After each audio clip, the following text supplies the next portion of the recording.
আমাদের আজকের ভিডিওটা একটা মাস্টার ক্লাস এবং এই মাস্টার ক্লাসটা স্পেসিফিক্যালি ডিজাইন করা হয়েছে আমাদের ইনভেস্টালয় স্টুডেন্ট কমিউনিটির জন্য। এই মাস্টার ক্লাসে আমরা আমাদের স্টুডেন্টদের সাথে ব্যাট বিসির যে 2025-এর অ্যানুয়াল রিপোর্ট এসেছে এবং ব্যাট বিসির বাকি যে ফাইন্যান্সিয়াল স্টেটমেন্টগুলো এগুলো সব নিয়ে ইনডেপথ অ্যানালাইসিস করেছি। আপনিও যদি ইনভেস্টালয় কমিউনিটিতে জয়েন করতে ইন্টারেস্টেড থাকেন, ডেসক্রিপশন বক্স এবং পিন কমেন্টে আমাদের কমিউনিটির ডিটেলস দেওয়া আছে, চাইলে দেখে নিতে পারেন। কেমন আছেন সবাই? অনেকদিন পর দেখা, আপনাদের সাথে অনেকদিন পর দেখা, ভালো লাগতেছে। 70 জন জয়েন করছেন। আমাকে বারবারই বলে যে ভাই একটু মানে পুরান স্টুডেন্ট আমাদেরকে অনেক ফোন দেয়, অনেকে আজকে 12 ব্যাচ থেকে একজন ফোন দিল, 11 ব্যাচ থেকে একজন ফোন দিল। আমিও মাঝে মধ্যে স্টুডেন্টদেরকে ফোন দিই, যেমন আজকে মানে র্যান্ডমলি, মানে আমার কাছে তো লিস্টটা আছে স্টুডেন্ট কারা, তো র্যান্ডমলি আমি ফোন দিই, যে ধরেন ওনাকে একটা ফোন দিই। তো অনেকেই মাইন্ড করতে পারেন, অফিস টাইমে ফোন দিছি, 5 মিনিট কথা বলছি, কি খবর কেমন আছেন জিজ্ঞেস করলাম। তো এই যে আমি এখানে দেখতে পাচ্ছি ইমরান ভাইকে মনে হয় আজকে অফিস টাইমে ফোন দেওয়া হয়েছিল, আমি ফোন দিছিলাম মনে হয়, না ইমরান ভাই? জি জি জি ভাই, এটা ব্যাপার না, আমরা তো কাস্টমার সার্ভিসে জব করি, কোনো ব্যাপার না, এটা কথা বলাই যায়। তবে এটা খুবই ভালো যে আপনি খোঁজ খবর নিচ্ছেন, আমাদের উচিত আপনাদের মাঝে মাঝে খোঁজ খবর নেওয়া, সবসময় আপনি আমি নেবেন এমনি কেন? ফোন দিই, দেখবেন দেখেন এখানে অনেকে আছেন, সত্য আমি দেখতেছি 72-75 জন। তো কালকে দেখবেন বাকি 5 জনের কাছে ফোন, অথবা 10 জনকে আমি ফোন দিলাম, র্যান্ডমলি ফোন দিই, বুঝছেন? কালকে এখানে দেখবেন, এখানে অনেকেই দেখবেন কালকে সকালে আমাকে ফোনে পাইছেন। এটা খুবই ভালো ভাই, ইন্টাররিলেশন এরকম একটা ভালো কাজ করেছে। হ্যাঁ, একটা ফোন আসলে আমরা অনেক খুশি হয়েছি। ইন্টাররিলেশন বিল্ড আপের জন্য এটা কন্টিনিউ রাখা উচিত, কখনো আপনাদের থেকে কখনো আমাদের থেকে। ইভেন যে আমি বলছিলাম যে ব্যাচ ওয়াইজ রিইউনিয়ন করা যায় কিনা, একটা আমি মাসুদ ভাইকে বলছিলাম, মাসুদ ভাইয়ের সাথে আমার যখন প্রথম কন্ট্যাক্ট হয়, মাসুদ ভাই আমার তৃতীয় মেয়ের স্টুডেন্ট, ছোট ভাই বলা যায়। তো ওনাকেও আমি বলছিলাম যে করা যায় কিনা ব্যাচ ওয়াইজ, আমরা যদি একই গ্রুপের স্টুডেন্ট এক জায়গায় একটা প্ল্যাটফর্মে শিখছি, ঢাকায় হোক ঢাকার বাইরে হোক, কয়েকটা ব্যাচ মিলে একটা রিউনিয়ন যদি করা যায়, অন্তত ফেস টু ফেস দেখা হয়, অনেক আলাপ টালাপও করা যায়, এটা একটা প্ল্যানে যদি রাখা যায়, রাখেন, বিশেষ করে শীতকালে। ইমরান ভাই যে কথাটা বললেন, এটা আমাদেরকে অনেক স্টুডেন্টই বলে, ভাই আপনাদের সাথে সামনাসামনি দেখা করতে চাই, মানে আপনারা ঢাকাতে একটা পিকনিক করেন। একজন তো বলতেছে ভাই ঢাকাতে পিকনিক করেন, আমরা সবাই মিলে যাব। ঠিক আছে, তো আসলে এটা আমরা খুবই হাম্বেল, আমরা খুবই মানে আমি যেটা বলবো, আপনাদের সবাইকে আমাদের মন থেকে ধন্যবাদ। কারণ আমরা যেদিন এই প্ল্যাটফর্মটা শুরু করছিলাম, আমরা 3 জন মিলে, আমি, বিদ্যুৎ স্যার এবং মাসুদ ভাই, আমরা 3 জন একদিন সন্দেহ করতেছিলাম যে লং টার্ম ইনভেস্টিং এর কথা কি আসলে কেউ শুনবে। বাংলাদেশে সবাই আছে হচ্ছে কি মানে শর্ট টার্ম ইনভেস্টিং, আর হচ্ছে কি আপনার ধরেন মানে ফাইন্যান্সিয়াল স্ক্যাম করার তালে। এই যে আজকে গতকালকেও দেখলাম হচ্ছে কোন একটা স্টার্ট আপ, আমি নাম জানি না, ওরা নাকি মানুষের টাকা মেরে চলে গেছে, এয়ারপোর্ট থেকে পালানোর সময় নাকি ধরে ফেলছে। হ্যাঁ, ইন্টারেক্টিভ কেয়ার, ওকে, মোহাম্মদ জাকারিয়া ভাই যেটা বললেন। ঠিক আছে, সো আমরা চিন্তা করতেছি মানে এটা হয় কিনা, কারণ আমরা কিন্তু আমাদের কোর্সে সবসময় আপনাদের একটা কথা বলছি যে দেখেন, বিশ্বাস করেন, পৃথিবীতে 18 থেকে 20% বেশি বাৎসরিক রিটার্ন আনা পসিবল না, হাইয়েস্ট 25। ঠিক আছে, যেখানে ওয়ারেন বাফেটই পারে নাই, স্বয়ং ওয়ারেন বাফেট পারে নাই, সেখানে আপনাকে যদি কোন একটা প্ল্যাটফর্ম এসে যদি বলে 3 মাসের মধ্যে আমি আপনাকে 70% রিটার্ন দিব, অনেক বড় বড় মানে কি বলবো সাধুগণ পডকাস্টে গিয়ে গিয়ে বলতেছে ওয়েলথ ক্রিয়েশনের মাস্টার, এইটার মাস্টার, ওইটার মাস্টার, বয়স্ক লোক বলতেছে যে হ্যান হেসে ত্যান হেসে। তো ওদিকে আমরা না যাই, এখন দেখতেছেন আপনারা কি হচ্ছে। সো ওয়াই নট আমরা আমাদের গ্রিডটাকে সাবপ্রেস করে আমরা নর্মাল একটা রিটার্নের দিকে যাই। 15% মোর দেন এনাফ। আপনি যদি লং টার্ম কম্পাউন্ডিং করতে চান, 10-15 বছর আপনার ওয়েলথ এমনি বিল্ড হবে। তো মানুষ রাতারাতি কোটিপতি হইতে গিয়ে এই ঝামেলাটা হয়। তো আমরা কোনোদিন বিশ্বাস করি নাই, আমরা অ্যাকচুয়ালি কোনোদিন বিশ্বাস করি নাই যে মানুষ আমাদের কথা শুনবে। মাসুদ ভাই আমাদেরকে বলে যে মানুষ আমাদের কথা শুনে, মানে এটা কেমন, মানুষ চায় ভালো কিছু, মানুষ আসলে ভালো কিছু চায়। তো আমার কাছে এটা আশ্চর্য লাগতেছে যে আপনারা 72-80 জন এখন জয়েন করে ফেলছেন already. So this is a big very big achievement for us. আপনারা অনেক প্রফেশনাল মানুষ, এখানে অনেক বড় বড় মানুষজন আছেন। ঠিক আছে, তো এটা খুবই খুবই আন্তরিক একটা ব্যাপার। ঠিক আছে, সো আমরা বললাম না ইনভেস্টালায়, যেমন কিছুদিন আগে মাসুদ ভাই আমাকে বলতেছে আমাদের সাপোর্টের নাম ইনভেস্টালায় সাপোর্ট হবে, আমাদের হবে ইনভেস্টালায় ফ্যামিলি, তাই না? তো আমরা, বিদ্যুৎ স্যার বলে কি এরা আমাদের ফ্যামিলির মতো। হ্যাঁ, আমরা বিদ্যুৎ স্যার সেদিন বলছিল ঢাকা গেলে সবাইকে বলে দাও আমি ঢাকা যাচ্ছি, সবার সাথে আমি একটু দেখা করতে চাই। ওকে, সো এটা একটা মানে ফ্যামিলির মতো হবে আর কি। ওকে, সো আজকে আর কথা না বাড়াই, অনেকে হাত তুলেছেন, আমরা প্রশ্ন নিব, সব প্রশ্ন নিব, কোনো সমস্যা নেই। হ্যাঁ, তো আমরা যে জিনিসটা আজকে চিন্তা করলাম সেটা হচ্ছে, অনেকেই বলতেছিল যে ব্যাড বিসি নিয়ে অনেকের সমস্যা। ওকে, আমাদের শার্পে অনেক অ্যাকাউন্ট, তো সবাই শার্পের পোর্টফোলিও আমাদেরকে পাঠাচ্ছে, তো অন্যান্য ব্রোকারেজের পোর্টফোলিও পাঠিয়ে যায়, ভাই ব্যাড বিসি নিয়ে একটু বলেন। তো BAT BC recently annual report আসছে, ব্যাড বিসিতে আমি নিজেও ইনভেস্টেড, আপনারা যেহেতু স্টুডেন্টসও বললাম। তো ব্যাড বিসির অ্যানুয়াল রিপোর্ট নিয়ে আজকে আমি বিগত 6 দিন ধরে ব্যাড বিসির অ্যানুয়াল রিপোর্টটা পড়তেছি, 280 পেজের একটা অ্যানুয়াল রিপোর্ট। তো ইম্পর্টেন্ট পয়েন্ট গুলো সব বের করছি যে অ্যাকচুয়ালি প্রবলেম কি হয়েছে, সামনে কি হবে, এন্ড আসল ঝামেলাটা কোথায় হয়েছে, গজামিলটা কোথায় হয়েছে, মার্কেটে প্রবলেমটা কি। সো এটা দিয়ে শুরু করি। আমি একটু প্রথমে আপনাদেরকে বলে দিই আমরা আজকে কোন কোন জিনিসগুলো ইম্পর্টেন্ট পড়বো, একটা অ্যানুয়াল রিপোর্ট থেকে আমরা কি কি বের করবো। ফার্স্ট যে জিনিসটা আমরা বের করবো সেটা হচ্ছে ফাইন্যান্সিয়াল ফিগার। ঠিক আছে, আমরা এই 3টা পয়েন্ট দেখাবো। প্রথম হচ্ছে ফাইন্যান্সিয়াল ফিগার। ফাইন্যান্সিয়াল ফিগার আমরা দেখবো সেলস ভলিউম, এটা আমাদের জন্য একটা ইম্পর্টেন্ট বিষয়। আচ্ছা, আমি সবাইকে একটু বলে দিই, সবাই মিউট করবেন, এখন কেউ আনমিউট করবেন না, আর কেউ এখন হাত তুলে লাভ নাই, কারণ এখন আমরা কোনো কোয়েশ্চেন নিব না, কোয়েশ্চেন নিব ক্লাসের পরে। ওকে, আচ্ছা, প্রথমে আমরা যে জিনিসটা দেখবো সেটা হচ্ছে ফাইন্যান্সিয়াল ফিগার। ওকে, সো ফাইন্যান্সিয়াল ফিগারে আমাকে যে জিনিসটা প্রথমে দেখতে হবে সেলস ভলিউম, মানে কোম্পানি। কারণ একটা জিনিস দেখেন, এই যে ব্যাড বিসি টাইপের কোম্পানিগুলো এগুলো ম্যানুফ্যাকচারিং কোম্পানি, সো তাদের সেলস এর ভলিউম কতটুকু বাড়তেছে এটা দেখা আমার জন্য খুব ইম্পর্টেন্ট, বাড়তেছে নাকি কমতেছে, আর কমলে কি কারণে কমছে এটা। সেকেন্ড হচ্ছে একটা ট্যাক্স ইস্যু, কারণ ব্যাড যেহেতু একটা সিগারেট কোম্পানি, সো এদের সেকেন্ড যে ইম্পর্টেন্ট বিষয়টা ফাইন্যান্সিয়াল ফিগারে যেটা ইফেক্ট ফেলবে সেটা হচ্ছে ট্যাক্স ইস্যু। আর থার্ড ওদের জন্য একটা স্পেশাল ফিগার চলে আসছে, সেটা হচ্ছে রিস্ট্রাকচারিং কস্ট, যে কোম্পানি যে শিফট করছে এই শিফটের কস্টিংটা কেমন গেছে, এটা আমরা ফার্স্টে বের করবো। সেকেন্ড আমরা যেটা দেখবো ম্যানেজমেন্ট এই সব ব্যাপারে কি বলতেছে, কারণ এখন ম্যানেজমেন্টের সাথে আমার কথা বলাটা খুবই ইম্পর্টেন্ট, কারণ ম্যানেজমেন্ট এটা প্রসপেক্ট চ্যালেঞ্জ কি কি দেখতেছে, প্রসপেক্ট কি কি দেখতেছে, চ্যালেঞ্জ কি কি দেখতেছে। ওকে, কারণ ম্যানেজমেন্টের ল্যাঙ্গুয়েজ বুঝলে আমি বুঝতে পারবো যে নেক্সট ইয়ার এই প্রবলেম গুলা হইলে অথবা কোনো প্রবলেম আসলে ম্যানেজমেন্ট কিভাবে এটা হ্যান্ডেল করবে। ওকে, আচ্ছা, থার্ড হচ্ছে ফিউচার ভ্যালুয়েশন, যে অনেকে বলতেছে তাহলে সামনে কোথায় যাবে শেয়ারটা, এখন তো 220 টাকা 25 টাকা 30 টাকায় আছে, কোথায় যাবে। ওকে, এটা কোথায় যাবে আমি আপনি কেউই বলতে পারবো না, বাট আমরা একটা আন্দাজ করতে পারি যে এই জায়গাটাতে যাইতে পারে। আমরা জাস্ট আজকের পরীক্ষার বেসিসে একটা আন্দাজ করতে পারবো এই জায়গাটাতে শেয়ারটা গিয়ে থামতে পারে। সো এইখানে দুইটা জিনিস দেখতে হবে, যে ফিউচার ভ্যালুয়েশনে যদি আমি বুঝতে চাই তাহলে আমার কম্পিটিটিভ অ্যাডভান্টেজ কি, এই কোম্পানিটার মানে শক্তিগুলা কি, যে যেগুলাতে কোম্পানিকে হারানো যাবে না, এটা একটা ইম্পর্টেন্ট বিষয়। আরেকটা হচ্ছে ফিউচার গ্রোথ, যে গ্রোথটা আসলে কোত্থেকে আসবে। সো এগুলো সব দিয়ে আমরা শুরু করবো।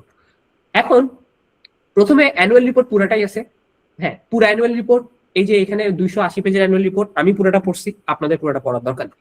আমরা ফার্স্টে যে জিনিসটা দেখবো আমরা বললাম ফাইন্যান্সিয়াল ফিগার। সো ফাইন্যান্সিয়াল ফিগারের জন্য আমাকে যেতে হবে স্টেটমেন্টস, প্রথম কথা এটা আমাকে দেখতে হবে statements. Okay fine, very good.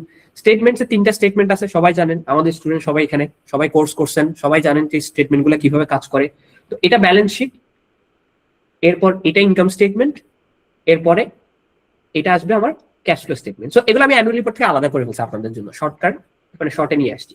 ওকে, সো প্রথমে আমি শুরু করব হচ্ছে আমার ইনকাম স্টেটমেন্ট দিয়ে। তো ইনকাম স্টেটমেন্ট দিয়ে যদি আমি শুরু করি, প্রথমে আমি দেখতে চাইবো যে অবস্থা আসলে কি। ওকে, গত বছরের কোম্পানির রেভিনিউ ছিল 43,000 কোটি টাকা, এই বছর কোম্পানির রেভিনিউ 46,000 কোটি টাকা গ্রস রেভিনিউ। তার মানে এখন একটা প্রশ্ন আছে, জিয়া ভাই তাহলে তো কোম্পানির রেভিনিউ বাড়ছে, 3,000 কোটি টাকা বাড়ছে। ওকে, কারণ গভর্নমেন্ট ট্যাক্স বাড়াইছে, তো ট্যাক্স বাড়াইলে সিগারেটের প্রাইসও বাড়ে, এটা সম্পূর্ণ প্রাইস থেকে আসছে। ওকে ফাইন, রেভিনিউ বাড়লো, ওকে জিয়া ভাই সবই বুঝলাম। আচ্ছা, অ্যাকচুয়ালি কোম্পানির যেটা রেভিনিউ সেটা হচ্ছে নেট রেভিনিউ, কারণ এখান থেকে কিন্তু সাপ্লিমেন্টারি ডিউটি দিতে হয়, আগে সাপ্লিমেন্টারি ডিউটি দিতে হয়। তো গত বছর আমার কোম্পানি দেখেন নেট রেভিনিউ ছিল হচ্ছে 9,000 কোটি টাকা, 9,944 কোটি টাকা, এবছর হচ্ছে 8,342 কোটি টাকা, 1,600 কোটি টাকার রেভিনিউ কমে গেছে, অ্যাকচুয়াল রেভিনিউ কমে গেছে কোম্পানির এক বছরের মাথায় রাখবেন 1,600 কোটি টাকা ডাউন। প্রথম একটা ফিগার পাইলাম 1,600 কোটি টাকা নিচে ডাউন। আচ্ছা, বুঝতে হবে যে কোন কোন জায়গাটাতে কমতেছে। এখন এবছর কস্ট অফ সেলস আপনি যদি দেখেন, আপনি যদি বলেন জিয়া ভাই অবস্থা কি, কস্ট অফ সেলস এর খবর কি, ঠিক আছে, কস্ট অফ সেলস কিন্তু কমছে। আপনি যদি দেখেন এই যে কস্ট অফ সেলস গত বছর ছিল 5,500 কোটি, এবছর 4,900 কোটি। এটা অ্যাকচুয়ালি কি কোম্পানি মানে কস্ট কন্ট্রোল করছে? বিষয়টা কি এমন? বিষয়টা কিন্তু এমন না। বিষয়টা কি হয়েছে, ভলিউম কমছে। গত বছর হয়তো ওরা 10,000 কোটি সিগারেট বিক্রি করছে, এক্সাম্পল বলতেছি, এবছর হয়তো 6,000 কোটি বিক্রি করছে। সো কম সিগারেট বিক্রি করার কারণে ওদের যে জিনিসটা হইলো প্রোডাকশন কস্ট কম লাগছে। সো এটা কোনো দিক থেকে কোম্পানির জন্য একটা মানে পজিটিভ না যে মানে কস্ট কন্ট্রোল করছে, বিষয়টা এমন না। কস্ট কমছে, আপনার 600 কোটি টাকা কস্ট কমছে। তো 600 কোটি আমি যদি এখানে দেখি যে কস্ট কমছে কত, 600 কোটি টাকা ডাউন,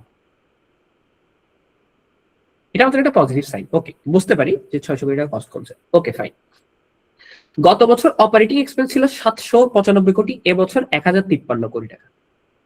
300 কোটি টাকা অপারেটিং এক্সপেন্স বেড়ে গেছে কোম্পানি। ওকে ফাইন, গত বছর এখানে কিছু পাইলাম না আমি। এবছর 715 কোটি টাকার একটা হিসাব আমি পাইলাম, সেটা কি? এই যে এই ভদ্রলোক এখানে বসে আছে, রিস্ট্রাকচারিং এন্ড রিলোকেশন কস্ট। মানে এবছর কোম্পানির 715 কোটি টাকা এক্সট্রা লাগছে। তবে যেটা তো প্রতি বছর লাগবে না। আপনি ধরেন বাসা পাল্টাচ্ছেন এবার, তাহলে এই মাসে আপনি বাসা পাল্টাচ্ছেন, তাহলে আপনার বেতনের বাইরে এক্সট্রা 15,000 টাকা লাগছে আপনার খরচ। তো সেটা যদি আপনি বলেন যে প্রতি মাসে এই 15,000 টাকা এক্সট্রা খরচ হবে, তা কিন্তু না। যেটা প্রতি মাসে আপনি ইনকামে যোগ হবে, মানে যোগ হবে বলতে এটা এক্সট্রা খরচটা আপনার দরকার নাই, বাট এটা 715 কোটি টাকা এক্সট্রা খরচ হয়েছে তার কোম্পানি শিফট করতে। কারণ কি?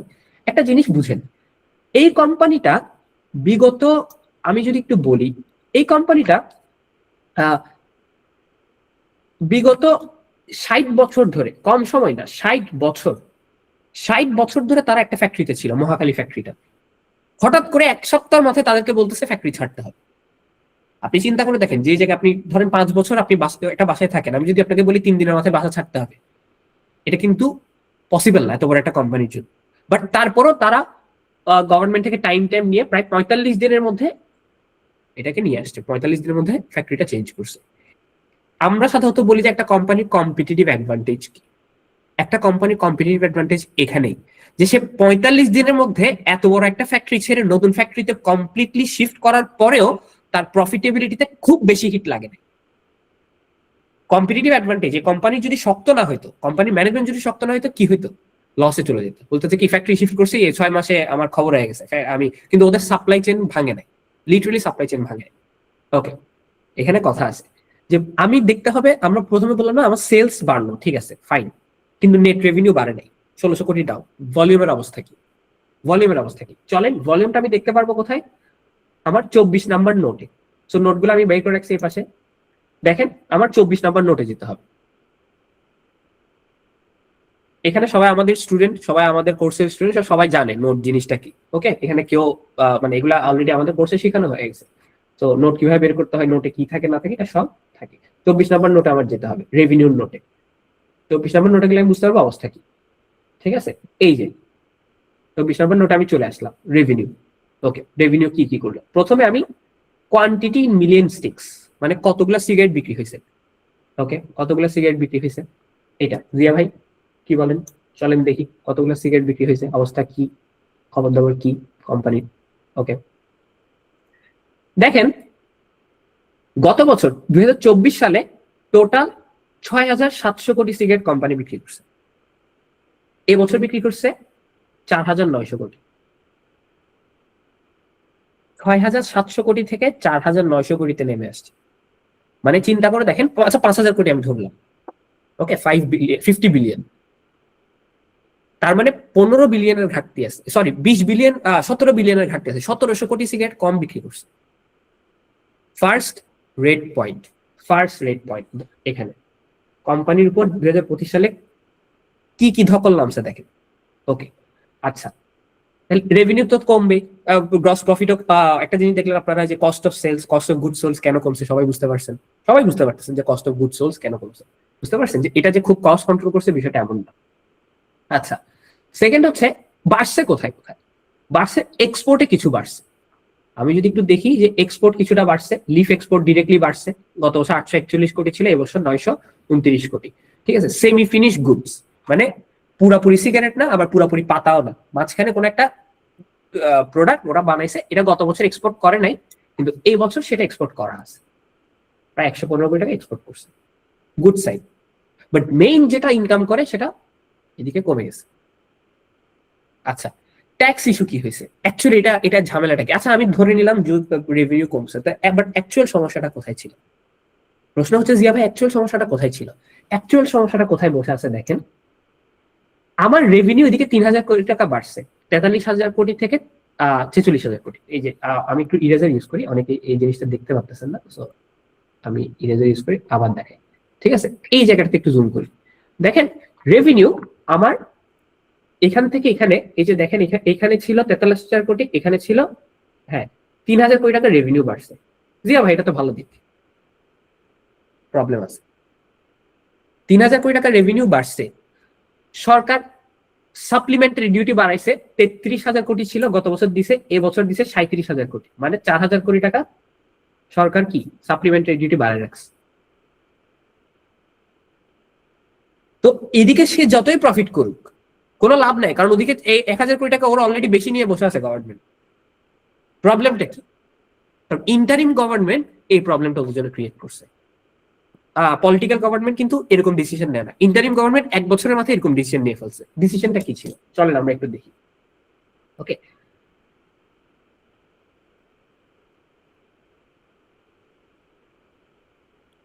ম্যানেজিং ডাইরেক্টর রিপোর্টে যদি আমরা যাই তাহলে আমরা বুঝতে পারবো অ্যাকচুয়ালি কাহিনীটা কি। ঠিক আছে, ম্যানেজিং ডাইরেক্টর কি বলছে, কোম্পানি ম্যানেজিং ডাইরেক্টর কিন্তু কথা বলে। সো কোম্পানি ম্যানেজিং ডাইরেক্টরই সব বলে দেয় যে ঝামেলা কোথায় কোথায় হয়েছে, কি কি আনতে। ওকে, এই যে ফাইন্যান্স ডাইরেক্টর রিপোর্টও থাকতে পারে। আচ্ছা, ফাইন্যান্স ডাইরেক্টর রিপোর্টও পাবে, আমি ফাইন্যান্স ডাইরেক্টর রিপোর্ট নামায় রাখছি। ওকে, একটু জিনিসটা খেয়াল করবেন, খুবই ইম্পর্টেন্ট বিষয়। ফাইন্যান্স ডাইরেক্টর কি বলতেছে, খুবই ইম্পর্টেন্ট বিষয়। দেখেন 2025 সালে এক্সট্রিমলি চ্যালেঞ্জিং গেছে তাদের অবস্থা, এক্সট্রিমলি চ্যালেঞ্জিং। ঠিক আছে, দেখেন সিগনিফিকেন্ট ওদের যে লো সেগমেন্ট, সিগারেটের যে লো সেগমেন্ট যেমন ডার্বি টার্বি, এখানে ওদের আগে এক্সাইজ ডিউটি ছিল 76%, সেটা 1 বছরের মাথায় নিয়ে গেছে 83%। মানে তারা এই কোম্পানিরা প্রতি 100 টাকা সেলের মধ্যে আগে 76 টাকা গভর্নমেন্টকে কি দিয়ে দিত, ট্যাক্স দিয়ে দিত। চিন্তা করে দেখেন, আপনি যে 10 টাকা সিগারেট খাচ্ছেন, এখান থেকে 60 টাকা মানে 60 পয়সা মতো গভর্নমেন্ট নিয়ে যাচ্ছে। এর বাকি যে 3 টাকা আছে, ঠিক আছে, ওইটার উপরে আসলে কি, বাকি যে 4 টাকা আছে ওইটার উপরে আসলে কি করতে হয়, পুরো কোম্পানি চালাইতে হয়, ফ্যাক্টরি ট্যাক্টরি, এবং আপনাকে ডিভিডেন্ডও দিতে হয়। বেসিক্যালি এই কোম্পানিগুলো আসলে প্রফিট জেনারেট করতেছে আসলে গভর্নমেন্টের জন্য বলতে গেলে। সেখানের মধ্যেও ওরা ইন্টারিম গভর্নমেন্ট সেটাকে 83% করে দিচ্ছে। প্রবলেমটা কেন? কারণ বিভিন্ন এনজিও গুলা ইন্টারিম গভর্নমেন্টকে লবিং করছে যে সিগারেট কোম্পানি শেয়ারের দাম, সিগারেট কোম্পানি শেয়ার দাম ওগুলো অনেক প্রফিট করতেছে, সিগারেটের দাম বাংলাদেশে অনেক কম অন্যান্য দেশের তুলনায়। ইউকে তে গেলে এক প্যাকেট সিগারেটের দাম পড়ে 800-900 টাকা, বাংলাদেশে এক প্যাকেট সিগারেট 200 টাকা। এইসব লবিং করার কারণে এই ঝামেলাটা হয়েছে। 1 বছরের মাথায় গভর্নমেন্ট এই কাজটা করছে। একটা জিনিস দেখেন, লো সেগমেন্টে, অন্যান্য সেগমেন্টে যেখানে আপনার অন্যান্য সেগমেন্টে ছিল অ্যারাউন্ড দেখেন 81.5% মতো, সেটা হয়ে গেছে 83%। তাহলে একবারে ভ্যাট বেজে বসে আছে আপনার 4 থেকে 5,000 কোটি টাকা, 4 থেকে 5,000 কোটি টাকা যাবেন কই? এটা ফার্স্ট ট্যাক্স ইস্যু গেল। ঠিক আছে, গভর্নমেন্ট সেকেন্ড যে জিনিসটা বলছে, ওকে, গভর্নমেন্ট হঠাৎ করে সাডেন এক্সিট, এখানে লিখে দিয়েছে সাডেন এক্সিট, ডিএফ, ডিএফ মানে ঢাকা ফ্যাক্টরি। হঠাৎ করে বলতেছে জুলাই 1 তারিখ আসছে, বলতেছে 1 সপ্তাহের মধ্যে ফ্যাক্টরি ছেড়ে দাও। কেন?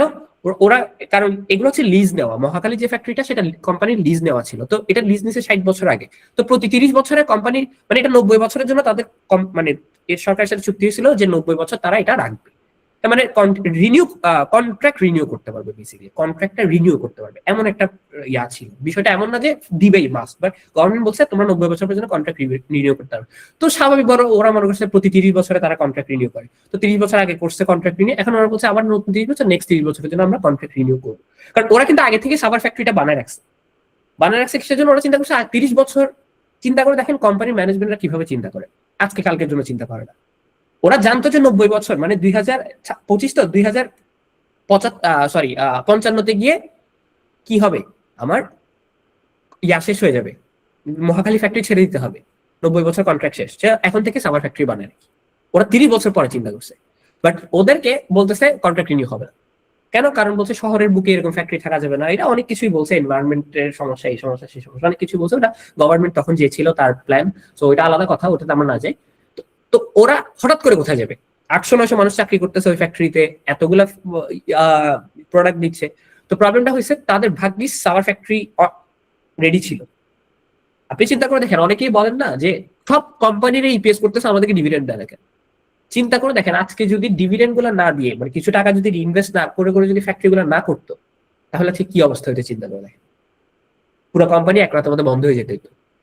হয়, এরকম হয়। 1993 সালে একটা ফার্মাসিউটিক্যাল কোম্পানি, বুঝছেন, এক সপ্তাহের মধ্যে কোম্পানি বন্ধ করে দিছে, বলছে এদের কোনো ইয়া নাই, গভর্নমেন্ট বলছে চলে যেতে, হঠাৎ করে চলে গেছে। তো এটা একটা সমস্যা। এখন গভর্নমেন্ট তাদের কাছে তো একটা ইয়া থাকতে হবে যে সেলস ভলিউম কেন কমলো। সেলস ভলিউম কমার একটা কারণ, এই যে ফাইন্যান্স ডিরেক্টর নিজেই বলছে যে growth of illicit brands, literally growth of illicit brands. Illicit brand কি?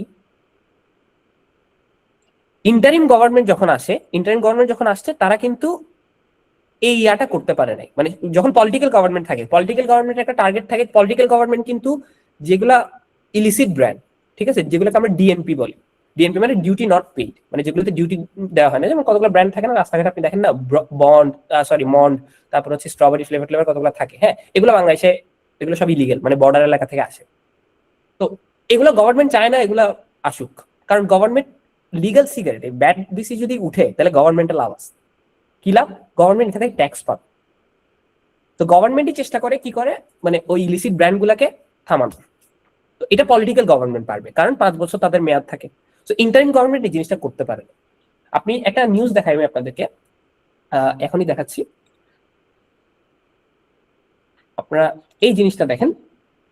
2025 সালে নিউজটা আসছে, Bangladesh illicit cigarette market jumps 31%।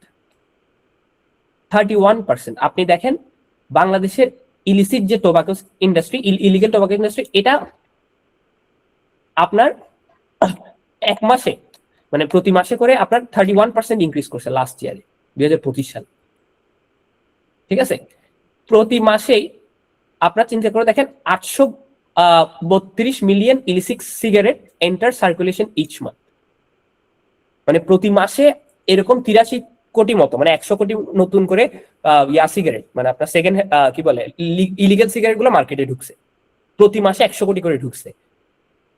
এবং ইলিসিট সিগারেটের মার্কেট শেয়ার হয়ে গেছে 13%, টোটাল 13%। এটা ছিল অনেক কম, বাট এখন হয়ে গেছে 13%। গভর্নমেন্ট এখান থেকে অ্যারাউন্ড 2000 কোটি টাকা রেভিনিউ লস করছে, শুধু ইন্টারিম গভর্নমেন্ট। কিসের জন্য? কারণ যদি এই সিগারেট গুলো যদি, মানে এই 13% মার্কেট শেয়ার যদি ব্যাটার থাকতো অথবা অন্যান্য সিগারেট কোম্পানিগুলো থাকতো, রেজিস্টার্ড কোম্পানিগুলো, তাহলে গভর্নমেন্ট এখান থেকে কি পাইতো? এই 2000 কোটি এক্সট্রা ট্যাক্স পাইতো। তো এটা গভর্নমেন্টের জন্য লস, গভর্নমেন্টের জন্য, সরকারের জন্য তো, মানে কোম্পানির জন্য তো লসই, গভর্নমেন্টের জন্য এক ধরনের একটা লস। এবং হটস্পট ছিল কি ঢাকা চট্টগ্রাম, কিন্তু এখন এটা হবে না, কারণ ইন্টারিম নতুন গভর্নমেন্ট যেটা আসতেছে, মানে যেটা আসছে, ওরা এই কাজটা করতে দিবে না, কারণ ওরা 5 বছর সরকার চালাতে হবে, তাদের ওইটা এক্সট্রা লাগবে। তো এটা আস্তে আস্তে কমে আসবে। তো হয়তো একটা জিনিস হচ্ছে কি, যে আপনি হয়তো চিন্তা করতে পারেন যে ভাই তাহলে কি মানে ভলিউম কি রিকভার করবে? দেখেন, ভলিউম রিকভার করা এত ইজি না যে আপনি হয়তো 6 মাসের মাথায় চিন্তা করতেছেন যে ভলিউম 50 বিলিয়ন থেকে, মানে 5000 কোটি থেকে আবার 6700 কোটিতে চলে যাবে না, হয়তো 5000 কোটি থেকে 5300 কোটিতে যাবে, পরের বছর 5800 কোটিতে যাবে। কারণ গ্রোথটা আস্তে আস্তে করতে হবে, কারণ যেগুলা চলে গেছে ওগুলাকে আবার নতুন করে ক্যাপচার করে আনতে হবে। যেসব রিটেলাররা আলতু ফালতু সিগারেট বিক্রি করছে তাদেরকে আবার, কারণ রিটেলাররা তো প্রফিটের জন্য বিক্রি করবে, তারা এগুলো দেখবে না যে গভর্নমেন্ট টাকা হারাচ্ছে নাকি ট্যাক্স হচ্ছে নাকি এটা হচ্ছে। ওরা দেখবে 2 টাকা সিগারেট 10 টাকা বিক্রি করতে পারলে লাভ, বেনসন বিক্রি করতে তো আমার খবর হয়ে যাচ্ছে, দাম বেশি, এটা একটা। সো এটা আস্তে আস্তে এখানে একটা পজিটিভ সাইন হচ্ছে, এটা গ্রো করবে, এই ভলিউম গ্রো করবে, এটা করতেই হবে, there is no other option. হ্যাঁ, এখন আমরা যেটা বলতেছি সেটা হচ্ছে কি, যে ট্যাক্স ইস্যুগুলো কি কি ছিল। ট্যাক্স ইস্যু আমি আপনাদেরকে দেখাইছি, সিম্পল ট্যাক্স ইস্যু আমি আপনাদেরকে দেখাইছি। আর একটা ট্যাক্স ইস্যু আছে, শুধু যে সাপ্লিমেন্টারি ডিউটিতে গেছে তা না, সাপ্লিমেন্টারি ডিউটি যে আপনার 76% থেকে 83% নিয়ে আসছে তা না, কর্পোরেট ট্যাক্সও বাড়াই দিছে। কিভাবে? দেখেন, কোম্পানি মানে অবস্থা খুবই ইয়া হয়ে গেছে, কারণ কর্পোরেট ট্যাক্স কিভাবে বাড়াইছে আমি আপনাকে দেখাই। সাপ্লিমেন্টারি ডিউটি এখানে দেখতেছি নি বাড়াইলো, আচ্ছা, প্রথমে 46,000 কোটি থেকে 37,000 কোটি টাকা গভর্নমেন্টকে দিয়ে দিতে হয়, এটা একদম চোখ বন্ধ দিয়ে দিতে হয়েছে, এটাতে কোনো হিসাব নাই। বাকি যে 8,000 কোটি টাকা হয়েছে এখান থেকে কোম্পানির রেভিনিউ শুরু, তারপর এখান থেকে কস্ট অফ গুডস সোল্ড যাচ্ছে 3300 কোটি আসলো, এরপরে অপারেটিং এক্সপেন্স গেছে, ঠিক আছে, এক্সট্রা 700 কোটি লাগছে, তাহলে এখানে 1600 কোটিতে নামছে, ঠিক আছে। দেখেন ট্যাক্স যেটা গত বছর গভর্নমেন্ট ট্যাক্স দিছে হচ্ছে 1598 কোটি টাকা, কর্পোরেট ট্যাক্স। কর্পোরেট ট্যাক্সের রেট হচ্ছে 45%। আমি জানি না আপনারা জানেন কিনা, 45% সিগারেট কোম্পানির জন্য, মানে তোমার অপারেটিং প্রফিটের অপারেটিং প্রফিট যা হচ্ছে তার 100 টাকার মধ্যে 45 টাকা আবার গভর্নমেন্টকে কর্পোরেট ট্যাক্স দিয়ে দিতে হবে। শুধুমাত্র যে সাপ্লিমেন্টারি ডিউটি, সিগারেট কোম্পানিগুলো কেন এত রেগুলেটেড এবার দেখেন, বুঝতে পারছেন যে শুধুমাত্র আপনি বলছেন এস সাপ্লিমেন্টারি ডিউটি দিলাম, ভ্যাট দিলাম, আবার এখানে কর্পোরেট ট্যাক্স কি না, আবার কর্পোরেট ট্যাক্স দিতে হবে। আচ্ছা, এখন আপনি বলতে পারেন যে গত বছর তো কর্পোরেট ট্যাক্স দিছে, মানে 2024 সালে কর্পোরেট ট্যাক্স দিছে 1598 কোটি টাকা, মানে 1600 কোটির মতো। এবছর দিছে 946 কোটি টাকা, তো কমই দিছে। জিয়া ভাই, এ তো মানে আপনি বললেন কমই তো, এত বেশি তো না। না, এটা পার্সেন্টেজে দেখতে হবে, এটা পার্সেন্টেজে দেখতে হবে। তাহলে আমরা নোট 30 নম্বরে যাই, 30 নম্বর নোটে গিয়ে দেখি যে পার্সেন্টেজে কত আসছে। আমি যদি 30 নম্বর নোটটা দেখি তাহলে বুঝতে পারবো যে আমার পার্সেন্টেজে কত আসছে ট্যাক্স। ওকে, 30 নম্বরে এই যে এফেক্টিভ ট্যাক্স রেট পার্সেন্টেজে দেখেন, গত বছর আমরা 1598 কোটি মানে 1600 কোটি দিয়েছি, মানে কোম্পানি 1600 কোটি দিছে। 1600 কোটি দিয়েও কত পার্সেন্ট ছিল, মানে কত পার্সেন্ট দিছে ট্যাক্স হিসাব করে? 48%। মানে 100 টাকার অপারেটিং প্রফিট 48 টাকা। এই বছর হয়তো কম দিছে, মানে গত বছর থেকে হয়তো 700 কোটি টাকা কম দিছে, 946 কোটি টাকা দিছে, বাট পার্সেন্টেজে আসতেছে 57%। শুধু যে সাপ্লিমেন্টারি ডিউটি বাড়াইছে এটা না, কর্পোরেট ট্যাক্সও বাড়াইছে। কর্পোরেট ট্যাক্স তো তাও 69% বাড়াইছে, মানে 69% নিয়ে গেছে, বাট কিছু ডেফার করে ওরা 57% আনছে। মানে এগুলো অনেক লবিং হয় এখানে, হিসাব কিতাব আছে কিছু, অনেক মানে ইয়া করতে হয়, সিস্টেম আছে, বুঝতে পারছেন? তাহলে চিন্তা করে দেখেন এই কোম্পানিটাকে 2000 কেন বলতেছে যে ওদের ইতিহাসে সবচেয়ে খারাপ বছর গেছে এটা। আমি তো খুবই আশ্চর্য যে ইতিহাসে সবচেয়ে খারাপ বছর যাওয়ার পরেও কেমনে কোম্পানির শেয়ারের দাম জাস্ট হাফ হয়। জাস্ট হাফ হয়, হাফ মানে কি, যারা 400 450 কিনছে এখন যে 225-30 আসছে। এন্ড ইতিহাসে সবচেয়ে খারাপ বছর যাওয়ার পরও তারা 3 টাকা করে ডিভিডেন্ড দিছে। অনেকেই কোম্পানিটাকে গালি দিচ্ছেন, আমি জানি কোম্পানি অনেক গালি খেয়েছে, কিন্তু চিন্তা করে দেখেন একটার পর একটা, একটার পর একটা ওদের। এটা গেল আপনার ট্যাক্সের হিসাব। আচ্ছা, কোম্পানির এক্সপেন্স আপনি দেখেন, এই যে রিস্ট্রাকচারিং কস্টে 715 কোটি টাকা গেছে। 715 কোটি টাকার মধ্যে আপনি দেখেন শুধুমাত্র নতুন ফ্যাক্টরিতে আপনার মেশিন টেশিন কিনতে চলে গেছে 375 কোটি টাকা। তারপর আপনার হচ্ছে পিপল কস্ট, পিপল কস্ট বলতে হচ্ছে পুরা মানুষ সবগুলোকে শিফট করতে হচ্ছে ফ্যাক্টরিতে, শিফটিং এর একটা ব্যাপার আছে, তারপর নতুন করে মানুষ আনতে হচ্ছে। আচ্ছা, ভালো কথা, হ্যাঁ। এবং থার্ড পার্টি ওয়েজার এখানে গেছে 167 কোটি টাকা, মানে এই 715 কোটি টাকা এক্সট্রা চলে গেছে। তাহলে আমরা যদি একটু কোম্পানির অপারেশনাল রেজাল্টটা দেখি, আপনি দেখেন অপারেশনাল রেজাল্টটা যদি দেখেন, ঠিক আছে, এই যে আপনার অপারেটিং প্রফিট যেটা দেখতেছেন, হ্যাঁ, এই অপারেটিং প্রফিটটা আরেকটু ডেভেলপ করতো না? আমি আপনাকে একটা নর্মাল হিসাব দেখাই। গত বছর মানে অপারেটিং প্রফিট, মানে প্রফিট বিফোর ট্যাক্স, এই যে অপারেটিং প্রফিট যেটা আপনি দেখেন গত বছর অপারেটিং প্রফিট এখানে আপনার যে প্রফিট বিফোর ট্যাক্স, যেটাকে আমরা সাধারণত অপারেটিং প্রফিট বলতে পারি, ঠিক আছে, এই যে এই জায়গাটাতে একটু দেখেন 3300 কোটি ছিল। এন্ড কোম্পানি কিন্তু এটা মেনটেন করছে, যে আপনি দোষ দিতে পারবেন না কোম্পানি যে না তোমরা ফ্লাকচুয়েট করো না, ওরা কিন্তু প্রতি বছর মেনটেন করছে 3000-3500 কোটি টাকার মতো অপারেটিং প্রফিট করছে। এবছর 1300 কোটি করছে। এখানে যোগ হবে কি, আপনার যে এক্সট্রা 700 কোটি গেছে এটা যদি যোগ হইতো, 715 কোটি যদি গেছে, এটা যদি এটা 2000 কোটি হয়ে যেত। ট্যাক্স যেটা কর্পোরেট ট্যাক্স যেটা কম মানে বেশি পড়ছে, এটাও যখন এখানে যোগ হইতো আরো কিছু বাড়তো। তারপর যে ওদিকে যে 5000 কোটি টাকা ট্যাক্স বাড়ায় রাখছে, সাপ্লিমেন্টারি ডিউটি যে বাড়ায় রাখছে, ঠিক আছে, এটাও যদি যোগ হইতো তাহলে কিছুটা এখানে আসতো। আপনি গভর্নমেন্টকে টোটাল কত টাকা দিছে তারা দেখেন, আমি আপনাকে একটা জিনিস দেখেন, গভর্নমেন্টকে তার টোটাল কত টাকা দিছে। ওরা একটা জিনিস দেখেন, গভর্নমেন্টকে গত বছর দিছে 29,000 কোটি, মানে 2021-এ 2022-এ দিছে 29,000 কোটি, 2023-এ 32,000 কোটি, মানে গ্রাজুয়ালি বাড়ানো। ঠিক আছে, গ্রাজুয়ালি বাড়লে তো সিগারেটের দামও গ্রাজুয়ালি বাড়বে, তাহলে কাস্টমার বেস মেনটেন করাটা is a easy thing. But এখানে 34,000 কোটি আসছে, হঠাৎ করে 39,000 কোটি, মানে 5,000 কোটি টাকা, যেটা ওদের সবচেয়ে খারাপ বছর, সে সময় আরো খারাপ করে দিছে এটা। কেন? কারণ এই যে ভ্যাট বাড়াইছে 6,000 কোটি, ঠিক আছে, ইনকাম ট্যাক্স বাড়াইছে, কাস্টম ডিউটি একটু কমাইছে। তো এবার চিন্তা করে দেখেন, আপনি ওই যে বললাম না যে ইনকাম ট্যাক্স তো কমাইছে, কিন্তু ইনকাম ট্যাক্স কমাইলেও তো পার্সেন্টেজ তো বাড়াই দিচ্ছে। তো এই ঝামেলাটা হওয়ার কারণে তারা প্রচুর পরিমাণে প্রফিট তাদের কমে গেছে। ওকে, ফাইন। এখন আপনি বলতে পারেন যে ভাই তো প্রফিট যে কমে গেল, তাই এটা দিয়ে আসলে আমরা এখন যদি আমাদের সেকেন্ড পয়েন্ট গুলাতে আসি, যে আমি তিনোটাই দেখলাম, এই তিনোটা প্রবলেম একসাথে আসছে তাদের। এটা একটা কোম্পানির জন্য নাইটমেয়ার। হ্যাঁ, ধরেন আপনি একটা ব্যবসা চালাচ্ছেন, একটু হিসাব, নর্মাল হিসাব, ছোট ব্যবসা। দেখেন ফার্স্টে আপনার কাছে আসছে, সেটা হচ্ছে কি, পাশে একজন ভদ্রলোক, আপনি এখানে অনেকদিন ধরে ব্যবসা করতেছেন এই এলাকায়, পাশে এক ভদ্রলোক আসলো, সে আপনার সব কাস্টমার নিয়ে যাচ্ছে। কিসের জন্য? আপনি জানেন যে সে ইলিগেল জিনিস বিক্রি করতেছে, তারপরও পুরো এলাকাবাসী তাকে কিছু বলতেছে না, আপনার কাস্টমার নিয়েছে। আপনি চিল্লাই চিল্লাই বলতেছেন ভাই ও তো ইলিগেল বিক্রি করতেছে, ওকে থামান। এলাকাবাসী চুপ করে বসে আছে। এটা গেল। সেকেন্ড, এই তো আপনি থামান থামান বলতে বলতে ইনকাম ট্যাক্স অথবা এনবিআর আসলো। এনবিআর এসে বলতেছে আপনার ট্যাক্স আপনি যা দিচ্ছেন তাও হচ্ছে না, আর একটু ট্যাক্স বাড়াইতে হবে। এরকম একটা অধ্যাদেশ আসছে, এরকম একটা রুলস আসছে যে ট্যাক্স বাড়াইতে হবে। এটা আপনার সেকেন্ড প্রবলেম, মানে আপনার কোথাও আকাশ ভেঙে পড়ছে। থার্ড, আপনার বাড়িওয়ালা আপনাকে এসে বলতেছে আজকে থেকে এখানে থাকা যাবে না, আপনার দোকান চেঞ্জ করেন, আমি আপনাকে 1 সপ্তাহ সময় দিলাম। প্রবলেমটা তখন তখন তখন আপনি কি করবেন?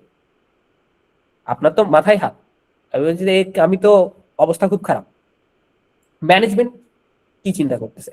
আমরা তাহলে ডিরেক্টরস রিপোর্টটা একটু দেখি। ঠিক আছে, ডিরেক্টররা কি বলছে কোম্পানি দিয়ে? ঠিক আছে, ডিরেক্টররা বলতেছে যে ব্যাটের জন্য এটা 2025 ছিল সবচেয়ে চ্যালেঞ্জিং টাইম। কেন? আর সাধারণত বাজেট হয় জুন জুলাইতে। তো ওরা প্রিপারেশনটা করে রাখে এভাবে। প্রতিটা কোম্পানি, আপনি জানেন না যে প্রতি মাসে ধরেন আপনি বছর মানে ভাড়া দেন, আপনার ধরেন বাসা ভাড়া দেন হচ্ছে যে জানুয়ারি মাসের 15 তারিখ, প্রতি মাসে 15 তারিখ দিয়ে এটা আপনি 50 বছর ধরে দিয়ে আসতেছেন। হঠাৎ করে বলতেছে আজকে থেকে ভাড়া দিতে হবে জানুয়ারি 1 তারিখ, অথবা 1 মাস বলছে, আপনি একটু ভেবাচাকা খেয়ে যাবেন। তো এটা ম্যানেজমেন্ট বলছে যে ইন্টারিম গভর্নমেন্ট এসে ইন্টারিম বাজেট দিয়ে রাখছে জানুয়ারি। ঠিক আছে, triggering significant price increases across all segments. সব সেগমেন্টে প্রাইস বেড়ে গেছে। হ্যাঁ, জুন 2024 থেকে শুরু করে ওয়েটেড অ্যাভারেজ প্রাইস প্রতিটা সিগারেটের 43% করে 1 মাসের মধ্যে প্রাইস বেড়ে গেছে। ঠিক আছে, টোটাল টোবাকো ইন্ডাস্ট্রি 4% কন্ট্রাক্ট করছে, মানে tobacco industry as a whole 4% মানে কন্ট্রাকশন হয়ে গেছে, ছোট হয়ে গেছে। এই 43% অ্যাভারেজ প্রাইস বাড়ার কারণে, মানে একটা সিগারেট যেটার দাম 100 টাকা ছিল সেটা 143 টাকা হয়ে গেছে ইন্টারিম গভর্নমেন্টের আমল। আমি লোকাল মানুষজনের সাথে কথা বলছি, রিক্সাওয়ালা থেকে শুরু করে বড় বড় লোক যারা সবাই সিগারেট খায়, তাদেরকে আমি জিজ্ঞেস করছি, সবার কিছু না কিছু এফেক্ট পড়ছে। যারা বেনসন খাইতো 2 প্যাকেট খাইতো দিনে, তারা বলতো আমরা 1 প্যাকেট খাচ্ছি। যারা রিক্সাওয়ালারা যারা ডার্বি খাইতো, তারা বলতো আমরা এখন ডার্বি খাই না। এটা একটা প্রবলেম ওদের সে বছর হয়েছে। মার্কেট লিডার হিসেবে, যেহেতু মার্কেট লিডার ব্যাট, একটা জিনিস বুঝতে হবে, এখানে মার্কেট লিডার যেহেতু ব্যাট, ওদের 80% মার্কেট শেয়ার, 80 থেকে 85% মার্কেট শেয়ার ব্যাটের। তো যেহেতু ব্যাট মার্কেট লিডার, তাদের ভলিউম ডিক্লাইন করছে 27%, যেটা আমরা দেখলাম।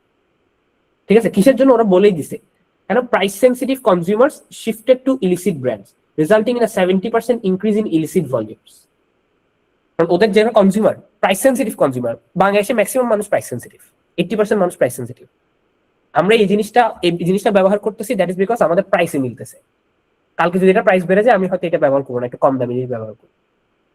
আমরা কেউ ব্র্যান্ড সেন্সিটিভ না, যে না আমি বেনসন খাচ্ছি, বেনসনই খাবো, টাকা যা লাগবে লাগবে, 20 টাকা লাগুক, 50 টাকা লাগবে, আমরা এরকম না। আমরা ম্যাক্সিমাম মানুষ হচ্ছে কি, আচ্ছা এখন টাকা আছে বলে বেনসন খাচ্ছি। আর ইনফ্লেশনের একটা অনেক বড় ইফেক্ট আছে আমাদের। এই কারণে এই ঝামেলাটা হইল। আপনি যদি একটু দেখেন, আপনি ভলিউমের কন্ট্রিবিউশন যদি দেখেন, ভলিউম কন্ট্রিবিউশন থেকে দেখেন 2024 সালে লো সেগমেন্ট 73% ভলিউম কন্ট্রিবিউশন করছে। এখন সেটা সিগনিফিকেন্টলি কমে আসছে 2025 সালে, মানে লো সেগমেন্টে কোনো ভলিউমের কন্ট্রিবিউশন নাই, লিটারেলি কমে গেছে।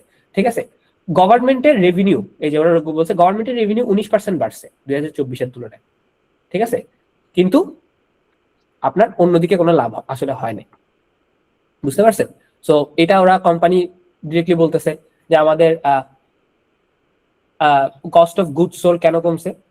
লোয়ার ভলিউমের কারণে। এটা ওদের কোম্পানি বলে না যে ওরা কস্ট কন্ট্রোল করছে, বিষয়টা এমন না। এটা ভলিউম কম ছিল বলে কম সিগারেট বানাইতে হয়েছে, কারণ এত সিগারেট এখন হচ্ছে না, কি করবে, মানে বিক্রি হবে না, আমার মার্কেট একটু হয়ে গেছে, এই জন্য তারা এই কাজটা হয়েছে, তাদের এখানে এই ঝামেলাটা হইলো, বুঝতে পারছেন? সো কোম্পানিকে বাঁচাইছে কি? ঠিক আছে, কোম্পানি প্রচুর চ্যালেঞ্জের মধ্যে ছিল, সব ধরনের চ্যালেঞ্জের মধ্যে ছিল। হ্যাঁ, আপনার কোম্পানিকে বাঁচাইছে হচ্ছে স্টার সিগারেটটা। ঠিক আছে, এটা দিয়ে কোম্পানি 47% গ্রোথ মোটামুটি করছে। ঠিক আছে, driven primarily by star.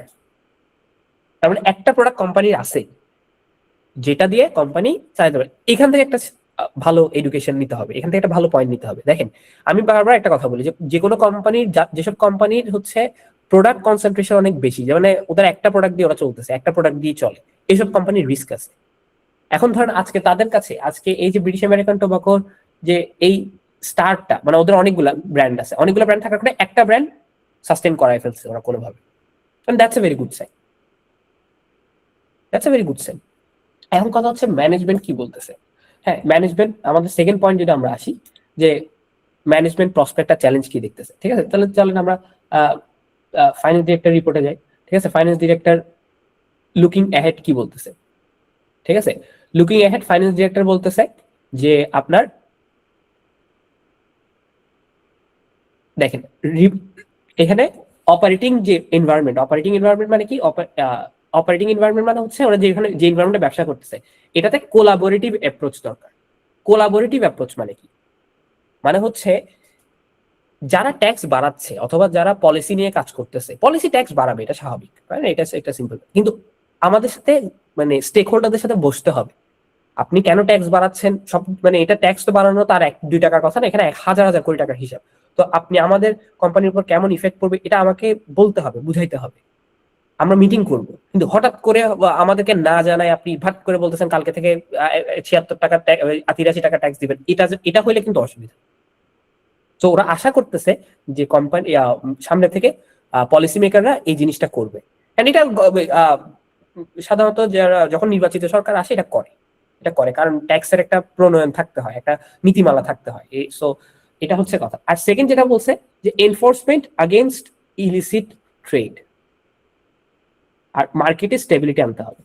Illicit ট্রেডটা এখানে সবচেয়ে ইম্পর্টেন্ট, কারণ সাধারণ মানুষ সিগারেট খাবেই, যারা সিগারেট খায় তারা খাবেই। ঠিক আছে, সো আপনি যদি ইলিসিট ব্র্যান্ডটাকে কন্ট্রোল করে ফেলতে পারেন তাহলে কিন্তু আলটিমেটলি দাম বেশি হইলো, ভলিউম রিকভার একদম পুরোপুরি না করলেও কিছুটা রিকভার করবে, এন্ড সবাইকে ওইটাই খাইতে হবে যেটা মার্কেটে আছে। কারণ মানুষ সিগারেট খাবেই, স্বাভাবিক বিষয়টা, যারা খায় আর কি। তো এটা বলতেছে হচ্ছে আপনার ফাইন্যান্স ডিরেক্টর। ঠিক আছে, ম্যানেজিং ডিরেক্টর, আমাদের ডিরেক্টর রিপোর্টে ম্যানেজিং ডিরেক্টর কি বলতেছে, ম্যানেজিং ডিরেক্টররা কি বলতেছে যে আমাদের সামনে আমি একটু যাই, ম্যানেজিং ডিরেক্টর রিপোর্টটা আমি বের করি। 280 পেজের জিনিস, অনেক সবকিছু পড়া দরকার নাই, জাস্ট হচ্ছে আমি যেগুলো দেখাই দিচ্ছি এখানে ওগুলো ওই জিনিসগুলো পড়লেই হবে আপনাদের।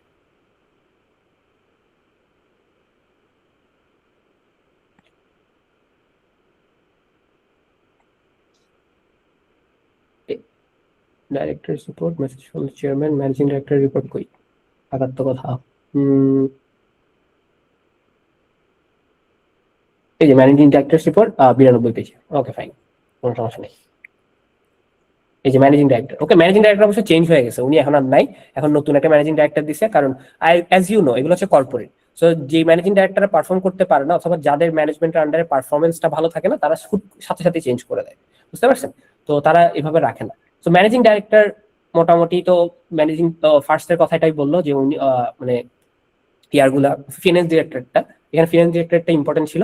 হ্যাঁ, বাট ওনাদের কনসার্নটা কি আসলে? ঠিক আছে, ম্যানেজিং ডাইরেক্টরের কনসার্নটা কি ছিল? ম্যানেজিং ডাইরেক্টরের কনসার্ন বলতেছে যে এই সেক্টরটা টোটাল, এই সেক্টরটাকে প্রচুর পরিমাণে কি করা হয়েছে, হ্যাঁ ট্যাক্স বার্ডেন দেওয়া হয়েছে, অ্যাপ্রক্সিমেটলি 83% ট্যাক্স রিটেল প্রাইসের উপর। তার মানে পুরা কোম্পানির কাছে জাস্ট 17 টাকা বাকি থাকে বাকি সব কস্ট কভার করার জন্য, বাকি সব কস্ট কভার করার জন্য 100 টাকার মধ্যে 83 টাকা ফার্স্টে গভর্নমেন্ট নিয়ে চলে যায়, বাকি 17 টাকা দিয়ে dividend, finance income, finance expense, operating expense, বেতন, কস্ট, কি বলে সিগারেটের কস্ট, সবকিছুই এটার আন্ডারে আসতে হয়। এবং এই 17 টাকার মধ্যেও আবার কি আছে, অ্যাডিশনাল কি থাকে, এই 17 টাকার মধ্যে আপনি দেখেন অ্যাডিশনাল 47.5% কর্পোরেট ট্যাক্স।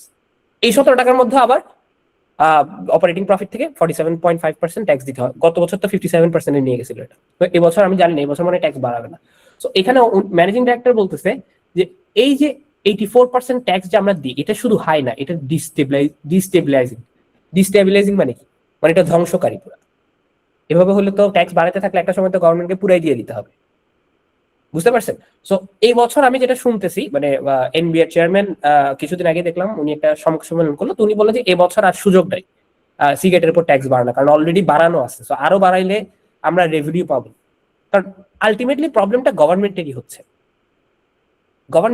কেন দেখেন ম্যানেজিং ডাইরেক্টর সুন্দর করেই বলছে বিষয়টা। ম্যানেজিং ডাইরেক্টর বলতেছে গভর্নমেন্ট ট্যাক্স নেওয়ার জন্য ট্যাক্স বাড়াচ্ছে, কিন্তু আলটিমেটলি হচ্ছে কি, যখনই ট্যাক্স বাড়তেছে, রিপিটেড ট্যাক্স ইনক্রিজ কি করতেছে, রেভিনিউ মাত্র 5% করে বাড়াচ্ছে। তাহলে এই ট্যাক্সের কারণে মানুষ চলে যাচ্ছে ইলিসিট ব্র্যান্ডে। আমি ট্যাক্স বাড়াচ্ছি গভর্নমেন্টের যাতে ইনকাম হয়, কিন্তু এই ট্যাক্স বাড়ানোর কারণে সিগারেট দাম আলটিমেটলি বাড়তেছে। সিগারেটের দাম যখনই বাড়ে তখন আমার কনজিউমাররা কি করে, ইলিসিট ব্র্যান্ডে চলে যায়। তো ইলিসিট ব্র্যান্ডে যখন চলে যায় তাহলে তো গভর্নমেন্ট ট্যাক্সের জন্য বাড়াইলো দাম, আর ট্যাক্সই পাচ্ছে না। এটা একটা বড় অসুবিধা, এটা একটা বড় অসুবিধা। সো এখন এভাবে যদি করতে থাকে তাহলে জিনিসটা প্রবলেম হয়ে যাবে। সো ওনারা যে জিনিসটা বলতেছে যে সামনে ওনাদেরকে এই জিনিসটা কন্ট্রোল করতে হবে। আরেকটা বড় বিষয় হচ্ছে কি, এরা এক্সপোর্টের উপর একটা অনেক বড় মানে ইয়া দিচ্ছে যে আমরা এক্সপোর্টের দিকে যাব। এদের একটা প্ল্যান আছে যে তারা এক্সপোর্টের দিকে যাবে, যে তাদের সামনে এক্সপোর্টের একটা ভালো অপরচুনিটি আসতে পারে ওনারা বলতেছে। ঠিক আছে, কারণ এই যে ডিরেক্টরস রিপোর্টে এটা আসছিল পুরোটা, যে আমরা এক্সপোর্ট সেক্টরে অপরচুনিটি দেখতেছি। সো এই গেল হচ্ছে আমার ম্যানেজমেন্ট কি বলছে। ওকে, এখন আমাদের যদি আমরা থার্ড পার্টে আসি, যে জিয়া ভাই কম্পিটিটিভ অ্যাডভান্টেজ আসলে কি কোম্পানি, হ্যাঁ কম্পিটিটিভ অ্যাডভান্টেজটা কি ছিল। কম্পিটিটিভ অ্যাডভান্টেজ এটাই যে তাদের সাপ্লাই চেনে কোনো ধরনের অসুবিধা হয় না। তারা ফুললি নতুন ফ্যাক্টরিতে এখন ঢুকে গেছে। হ্যাঁ, তাদের যে খুব বেশি মানে এমপ্লয়ি যে ছাঁটাই করতে আছে তাও কিন্তু না। ঠিক আছে, তাদের হচ্ছে মানে কিছু ছাঁটাই করছে, বাট খুব যে ছাঁটাই করছে তা না। হ্যাঁ, তারা বলতেছে যে নেক্সট ইয়ারে তারা হয়তো রিকভার করে ফেলবে। এটা হচ্ছে একটা কম্পিটিটিভ অ্যাডভান্টেজ। এই বিজনেসটার বয়স যদি 10 বছর হইতো অথবা 20 বছর হইতো, এই ধাক্কাটা ওরা কোনোদিন সামলাইতে পারতো না। কিন্তু এই বিজনেসের বয়সটা 110 বছর। সো এই কোম্পানির মধ্যে এখনো মেরিট রয়ে গেছে। এখন আপনি চিন্তা করেন যে জিয়া ভাই ফিউচার ভ্যালু কোত্থেকে আপনি চিন্তা করতেছেন, ফিউচার ভ্যালুটা কি হতে পারে। আমি আপনাদেরকে একটা ছোট্ট জিনিস দেখাই। দেখেন, এটার যদি আমি অপারেশনাল পারফরমেন্সটা দেখি, ঠিক আছে, আপনি যদি অপারেশনাল পারফরমেন্সটা দেখেন, অনেকেই কোম্পানিকে গালি দিচ্ছেন যে ডিভিডেন্ড কম দিছে। ঠিক আছে, ইপিএস করছে 10 টাকা করে, অনেকে কোম্পানিকে বলতেছেন যে আমার কোম্পানি, এই যে আপনি দেখেন ইপিএস করছেন 10 টাকা করে, আমাকে ডিভিডেন্ড দিছে 3 টাকা। অ্যাকচুয়াল প্রবলেমটা কি দেখেন, আমি আপনাকে একটা কথা বলি। আপনারা এখানে আমাদের কোর্সে যারা আছেন, হ্যাঁ তাদেরকে আমি একটা জিনিস শিখাইছি, আমরা একটা জিনিস শিখছি, আমরা একটা জিনিস জানছি যে ডিভিডেন্ড ইপিএস এর উপর ডিপেন্ড করে না। ডিভিডেন্ড কিসের উপর ডিপেন্ড করে দেখি, কয়েকজন বলেন তো আমাকে, হাত তোলেন হাত তোলেন হাত তোলেন দেখি বলেন। ওকে, ইমরান ভাই হাত তুলছেন, দেখি ইমরান ভাই বলেন তো ডিভিডেন্ড কিসের উপর ডিপেন্ড করে।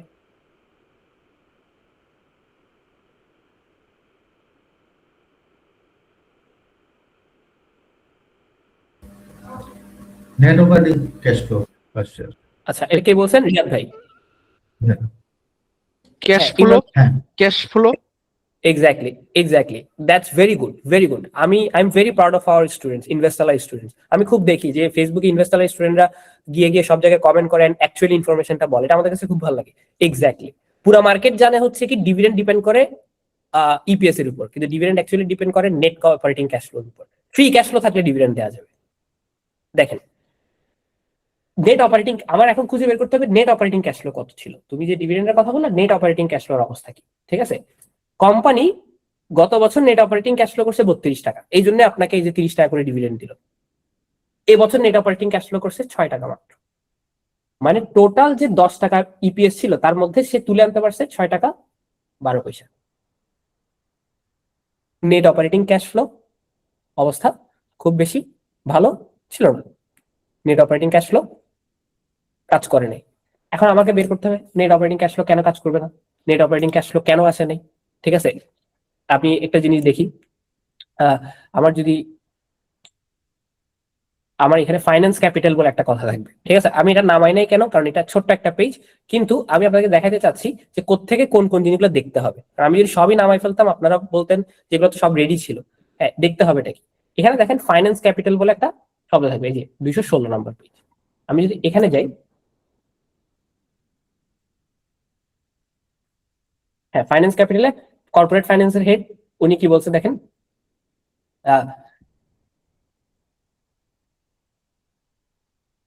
এই যে দেখেন, কেন উনি কি বলছে দেখেন, কালেকশন লো ছিল, net operating cash flow, cash position কমার কারণটা কি, lower collection from sales proceeds. এই যে যেটা সেল করলো, ঠিক আছে, এই সেল থেকে টাকা ওরা মার্কেটে তুলতে পারে নাই, কারণ মার্কেটে ওদের খুব বেশি হয় নাই, মানে বিক্রি কমে গেছে, যে কারণে তাদের কালেকশন খুব লো ছিল এবং সেলস প্রসিডও অনেক কম আসছে। এই কারণে নেট অপারেটিং ক্যাশ ফ্লো লো। যেমন দেখেন 2024 সালে যেখানে অপারেটিং ক্যাশ ফ্লো আসছে 1700 কোটি টাকা, এই বছর অপারেটিং ক্যাশ ফ্লো আনতে পারছে মাত্র 331 কোটি টাকা। কিন্তু ইনভেস্ট তো করা লাগছে, কারণ ফ্যাক্টরিতে তো ইনভেস্ট করতে হচ্ছে। আবার এই ইয়াটার জন্য কি বলে আপনার যে কি বলবো, আচ্ছা, যাদের ভিডিও দরকার নেই তারা একটু ভিডিওটা অফ করে দিতে পারবেন, ওকে। আচ্ছা, সো যেটা আমি বলতেছি সেটা হচ্ছে আপনার এখানে কোম্পানির কিন্তু যে রিস্ট্রাকচারিংটা হয়েছে, এখানে কিন্তু লোনও লাগছে কোম্পানি, এই লোনের উপর কিন্তু ইন্টারেস্টও দিতে হয়েছে। সো দেখেন কোম্পানি এবছর যেখানে বড়োইং একদম থাকে না, গত বছর ছিল 527 কোটি টাকা বড়োইং 2024 সালে, 25 সালে 975 কোটি টাকা বড়োইং মানে লোন নিছে কোম্পানি, এটার উপর কিন্তু আবার ইনকাম ট্যাক্স ইন্টারেস্ট দিতে হয়েছে, বুঝতে পারছেন? সো এই কারণে নেট অপারেটিং ক্যাশ ফ্লো কমে গেছে। কিন্তু যদি নেট অপারেটিং ক্যাশ ফ্লোটা ঠিক থাকতো তাহলে ডিভিডেন্ড আমার আগের মতো আসতো। আমি যদি একটু স্টেটমেন্টে যাই, আপনি একটা জিনিস দেখেন, গত বছর এই যে লোন যেটা নিছে এটা সমস্যাটা কি দেখেন, আমরা যদি ব্যালেন্স শিটে যাই, আপনাকে একটা জিনিস দেখাই, ব্যালেন্স শিটে আমাদের স্টুডেন্টরা সব জানে, কারণ ব্যালেন্স শিটে লোন কোথায় থাকবে, লাইবিলিটিতে, রাইট?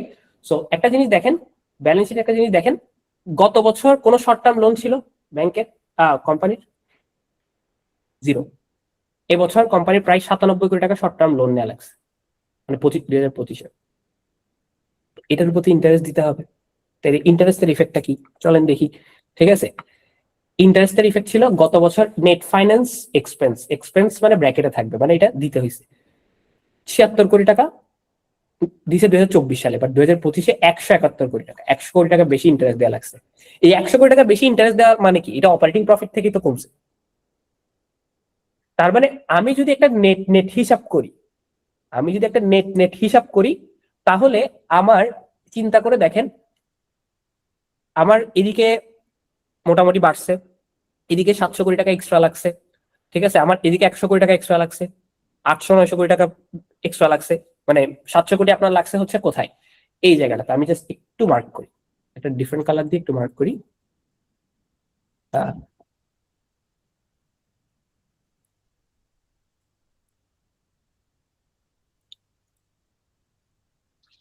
একটু আমি জানি না এটা আমার এখানে ইয়া হয়ে আছে কেন, আচ্ছা যাই হোক, দরকার নেই এটা।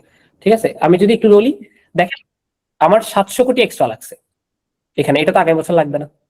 আচ্ছা, এখানে 100 কোটি আমার কি ইন্টারেস্ট বেশি দিতে হয়েছে, তার মানে আমি টোটাল 800 কোটি, 800 কোটি তো এমনিই পাচ্ছি, ওকে। এখানে আবার 4000 কোটি টাকা এক্সট্রা, এটা যদি আমার ভলিউমটা ঠিক থাকতো তাহলে কিন্তু অফসেট হয়ে যেত, বুঝতে পারছেন? সো আমি যেটা দেখতেছি যে এই যে ইপিএস যেটা 10টা, মানে এবার যে নেট প্রফিট যেটা 573 কোটি টাকায় ছিল, সেটা 573 কোটি না, সেটা 573 কোটি থেকে বেশি আসতো যদি ওই ওয়ান টাইম কস্ট গুলো না থাকতো, অ্যারাউন্ড 1200, 1300, 1500 কোটি আসতো এরকম খারাপ অবস্থায়। তার মানে আপনার ইপিএস অ্যারাউন্ড 20 টাকার কাছাকাছি যাইতো। এটা যদি 1000 কোটি হইতো প্রফিট, ইপিএস হইতো আমার 20 টাকা, ইপিএস যদি 20 টাকা হইতো, তারপরেও কিন্তু তখন 50% যদি দিত কোম্পানি, তাহলে আমি কি পাচ্ছি, যদি আপনি চিন্তা করে দেখেন, যদি 50% যদি দিত, তাহলে আমি অ্যারাউন্ড 10 থেকে 12 টাকা ডিভিডেন্ড পাচ্ছিলাম, সোজা হিসাব।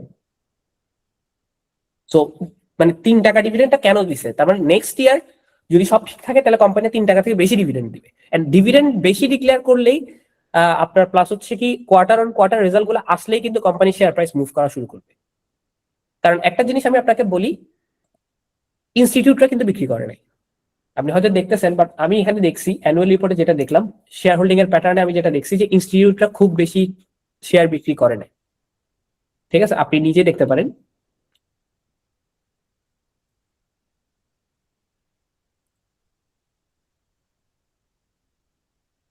আমি যদি শেয়ার হোল্ডিং এর প্যাটার্নটা বের করি,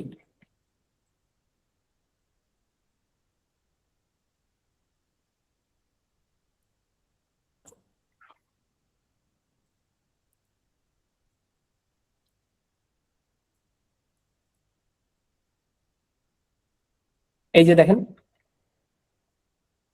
72% ওদের কাছে রয়ে গেছে, মালিক পক্ষের কাছে, ঠিক আছে। আইসিবির কাছে অ্যারাউন্ড 5%, তারপর সাধারণ বীমা কর্পোরেশনের কাছে রয়ে গেছে, গভর্নমেন্টের কাছেও রয়ে গেছে।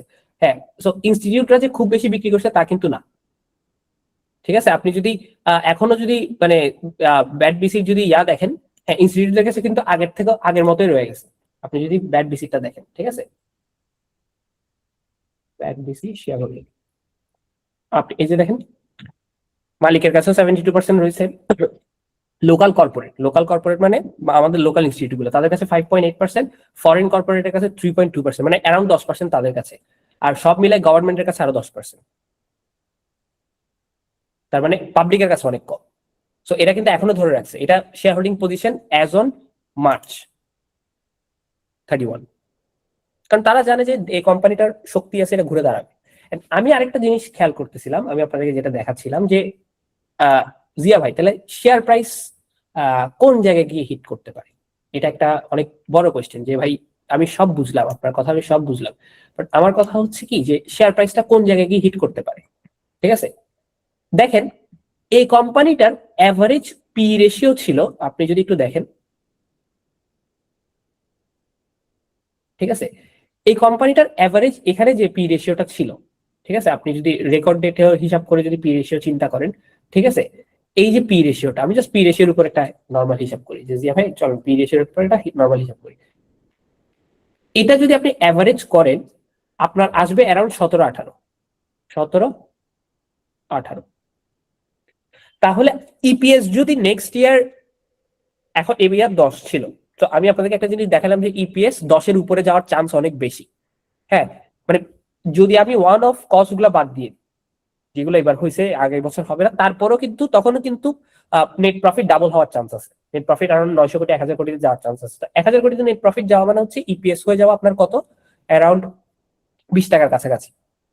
তো 20 টাকার কাছাকাছি ইপিএস যদি আপনি পি রেশিওর সাথে চিন্তা করেন, আপনি যদি দেখেন যে কোম্পানির পি হচ্ছে আমার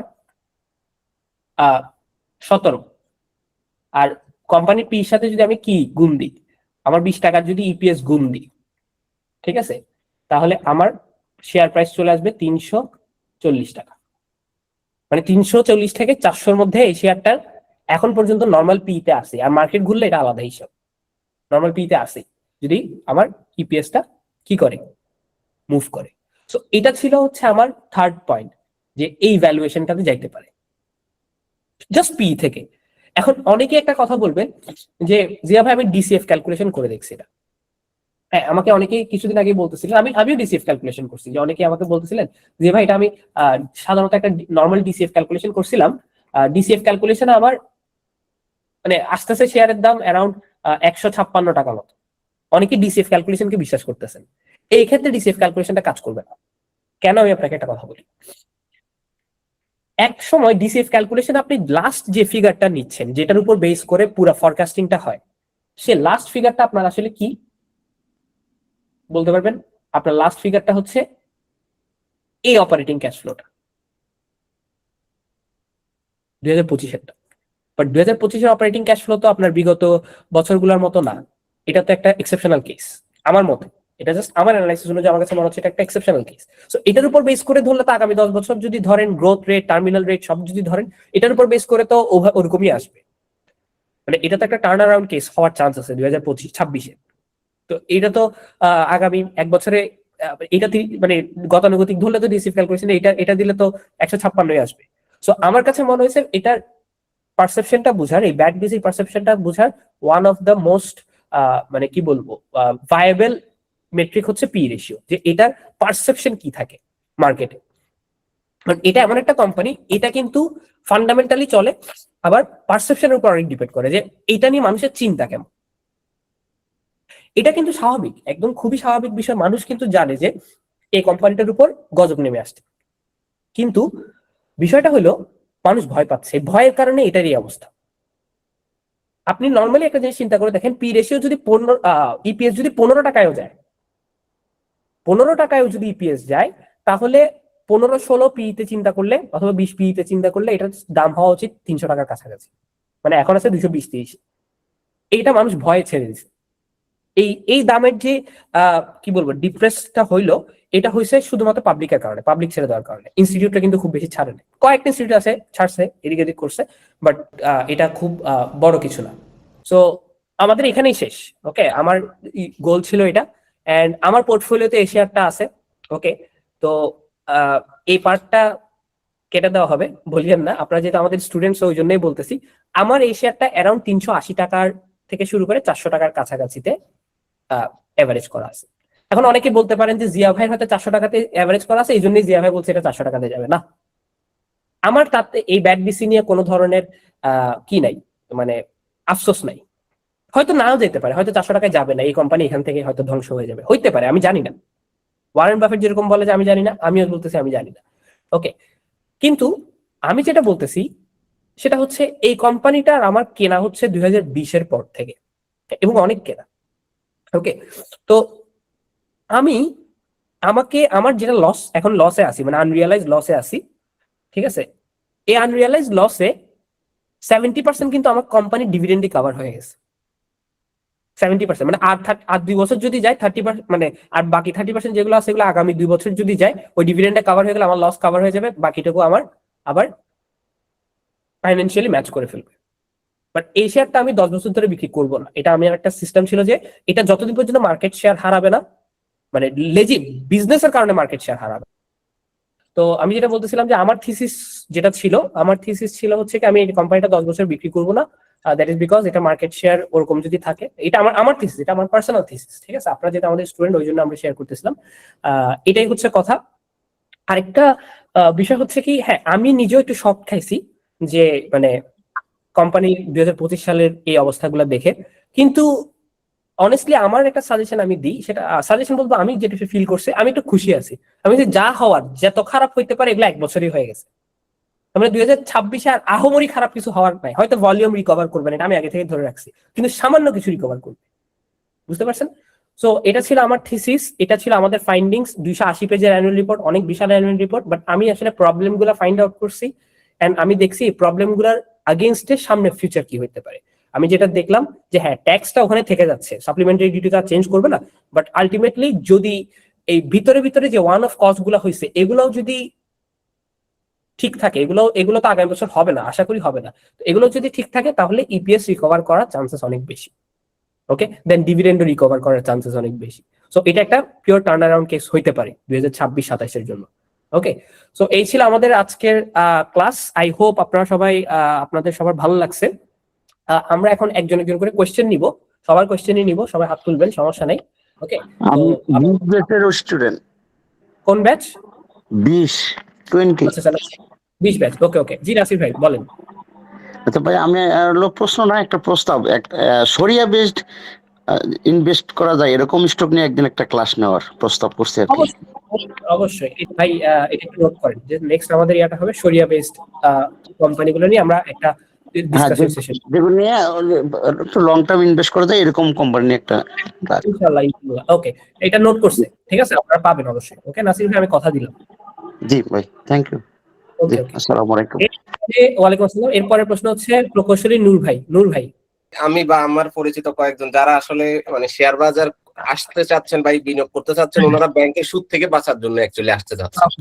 আচ্ছা, তো সেই ক্ষেত্রে যেমন আমাদের এই ধরনের কোম্পানিগুলো যেমন সিটি ব্যাংক ট্যাঙ্ক এগুলোর চাইতে আমার মনে হয় যে এখানে অনেকেই আছে যারা মানে আমরা তো নিজে আপনারা আমাদের শিখাচ্ছেনই মূলত যাতে আমরা নিজেরা কোম্পানিটা বাছাই করতে পারি, কিন্তু আমরা করলে যতটুকু, কিন্তু আপনারা সাথে করলে দেখা যায় যে আমরা আরো বেটার বুঝতে পারি, কারণ কনফিডেন্সটা পাই যে আপনারা এক্সপেরিয়েন্স মানুষ। আমি বুঝতে পেরেছি। আচ্ছা, আমি একটা আপনাদের দিক থেকে যেমন এই মুহূর্তে আমার মনে হয় যে বাংলাদেশে শরিয়া ব্যাংক শুধুমাত্র একটাই আছে, কিছুটা ভালো। আমি আপনাদের সাথে ক্লাস করে কয়েকদিন কেটে যা বুঝলাম সেটা শুধু শাহজালাল আমার মনে হলো শরিয়ার মধ্যে, ইসলামী ব্যাংকটা তো এখন আর অবস্থা নাই। তো সেক্ষেত্রে আপনারা যদি এই বিষয়গুলো নিয়ে একটু হেল্প করেন, আমরা আরেকটু কোনো অসুবিধা নেই। আপনারা এটা করছেন, আমাদের নেক্সট ওরকমই সেশন হবে, আমরা ইয়া করব। নেক্সট কোয়েশ্চেন আমি পাচ্ছি হচ্ছে তুষার দাস ভাই। জি তুষার ভাই বলেন। প্রথমেই জিয়া ভাই এবং ইনভেস্টর টিমকে আমি ধন্যবাদ জানাই এরকম একটা আয়োজনের জন্য। আমি আশা করব মাসে একটা হলেও আমাদের যদি এরকম লাইভ ক্লাস হয় তাহলে আমরা উৎসাহ পাই, সবার সাথে একটু দেখা হয়, দেখলেও ভালো লাগে। আপনার ক্লাসগুলো যদি রেগুলারই ফলো করি আমাদের ইনভেস্টর পেজ থেকে, এখন আমার একটা প্রশ্ন ছিল, যদিও এটা ব্যাড বিসি নিয়ে আপনার ক্লাসটা, কিন্তু তারপর আমার প্রশ্ন ছিল, বর্তমানে যেহেতু আপনাকে সামনাসামনি পাচ্ছি এই জন্য জিজ্ঞেস করছি, যে আমরা যেহেতু আমাদের ভিশনটা লং টার্ম, ধরে নিলাম আমি 10 বছর আমার টার্ম, তো সেক্ষেত্রে ব্যাংকে যে আমার ডিভিডেন্ড গুলো দিচ্ছে, কোনো ব্যাংক দেখা যাচ্ছে যে 25% দিচ্ছে, পার শেয়ারে 2.5 টাকা দিচ্ছে, এবং 5% আমাকে স্টক দিচ্ছে। এটা একটা ব্যাপার। এটা আর একটা ব্যাপার হচ্ছে যে কোনো শেয়ার দেখা যাচ্ছে যে আমাকে শেয়ারের পরিমাণ বেশি দিচ্ছে, 50-50, মানে 15 করে দিচ্ছে, অথবা 25% আজকে দিয়েছে উত্তরা ব্যাংক স্টক, আর 5% ক্যাশ। এখন আমার কাছে মনে হচ্ছে যে স্টক বেশি দিলেই, যেহেতু আমি লং টার্ম চিন্তা করছি, তাহলে আমার জন্য বেনিফিট বেশি, এটা আমি মনে করছি। যদিও হয়তো বা এটা বুঝছি যে 24 টাকা এখন যেটা দাম আছে, 25% যদি দিয়ে দেয় তাহলে এটা 18 টাকায় নেমে যাবে আলটিমেটলি। তাহলে সেই ভিউটা যদি আপনি বলতেন, কারণ আমি আরেকটা একটু বলি যে ওদের আর্নিং বেড়েছে, ওদের ইপিএস দেখলাম 5 টাকার জায়গায় 6 টাকা হয়েছে, ওদের কিন্তু এনএভিও বেড়েছে, 5 টাকা মতো বেড়েছে, 87 থেকে 32 হয়েছে, বিধায় কোম্পানি ভালো করছে। কাজে স্টকের দাম সাময়িক এখন ডাইলিউশনের জন্য কমেও যায়, তাহলে তো নেক্সটে বাড়ার না, মানে রিকভারি করার, আমি যদি লং ফেজে চিন্তা করি 7 বছর 10 বছর, তাহলে তো সেটা রিকভারি করার সম্ভাবনা আমি দেখি আর কি। এটা আমি বলতে চাচ্ছিলাম, কারণ আপনার এই বিষয়ে একটু এটা জানতে চাচ্ছিলাম। Very good question. যে আসলে আমার যেহেতু মানে আমি দেখতেছি অথরাইজ ক্যাপিটাল যাদের পেড আপ ক্যাপিটাল থেকে অনেক বেশি আছে, মানে বোনাস দেওয়ার চান্সেস আছে। সো আমার কাছে মনে হয় লং টার্মে ব্যাংক যদি আমি ইনভেস্ট করি, তাহলে there is a fair amount of chance যে ওই ব্যাংকগুলো আমাকে লং টার্মে ভালো করবে, ভালো রিটার্ন দিবে। হ্যাঁ, there is a fair amount of chance. কিন্তু এখানে আমার অপিনিয়ন হচ্ছে রিটার্নের ক্ষেত্রটা পরে, রিটার্নের আগে রিস্ক চিন্তা করতে হবে। যে আমি যে ব্যাংকে ইনভেস্ট করতেছি, যেটাই হোক, উত্তরা ব্যাংক হোক, যেই ব্যাংকই হবে হোক, এখানে আমার ক্যাপিটাল লুজ করার চান্সেস কত। যে ধরো ধরেন আমাকে যে জিনিসটা দিল, আমাকে ধরেন 100টাই 20টা শেয়ার নতুন গিফট করলো, ওকে ফাইন। কিন্তু আমার কাছে যদি মনে হয় যে এই ব্যাংকের ম্যানেজমেন্ট ভালো না, অথবা এই ব্যাংকের একটা ভালো চান্স আছে এই ব্যাংকটার কি বলে যে মানে সামনে খারাপ করার, তাহলে কিন্তু আমাকে যে 20টা শেয়ার নতুন গিফট করতেছে, হ্যাঁ, এগুলো কিন্তু ভ্যালুলেস হয়ে যাবে। এখন তার চেয়ে বেটার যে ব্যাংক আমাকে কম ডিভিডেন্ড দিচ্ছে, স্টক ডিভিডেন্ড হয়তো কম দিচ্ছে, বাট আমার ক্যাপিটাল লস করবে না, যে ব্যাংক মানে রাতারাতি ধসে যাওয়ার চান্স নাই, ওই ব্যাংকটাতে রিলাই করা। যেমন আমি আপনাকে উদাহরণ দিই, অনেকগুলো কোম্পানি আছে দেখবেন আগে 2023-এর আগে, জাং কোম্পানি, তারা যখন রাইট শেয়ার ইস্যু করছে, মার্কেটে তাদের শেয়ার প্রাইস একদম ধসে নেমে গেছে, এন্ড ওখান থেকে আর রিকভার করতে পারেনি। অনেকগুলো জাং কোম্পানি আছে, সবাইকে বলতেছি।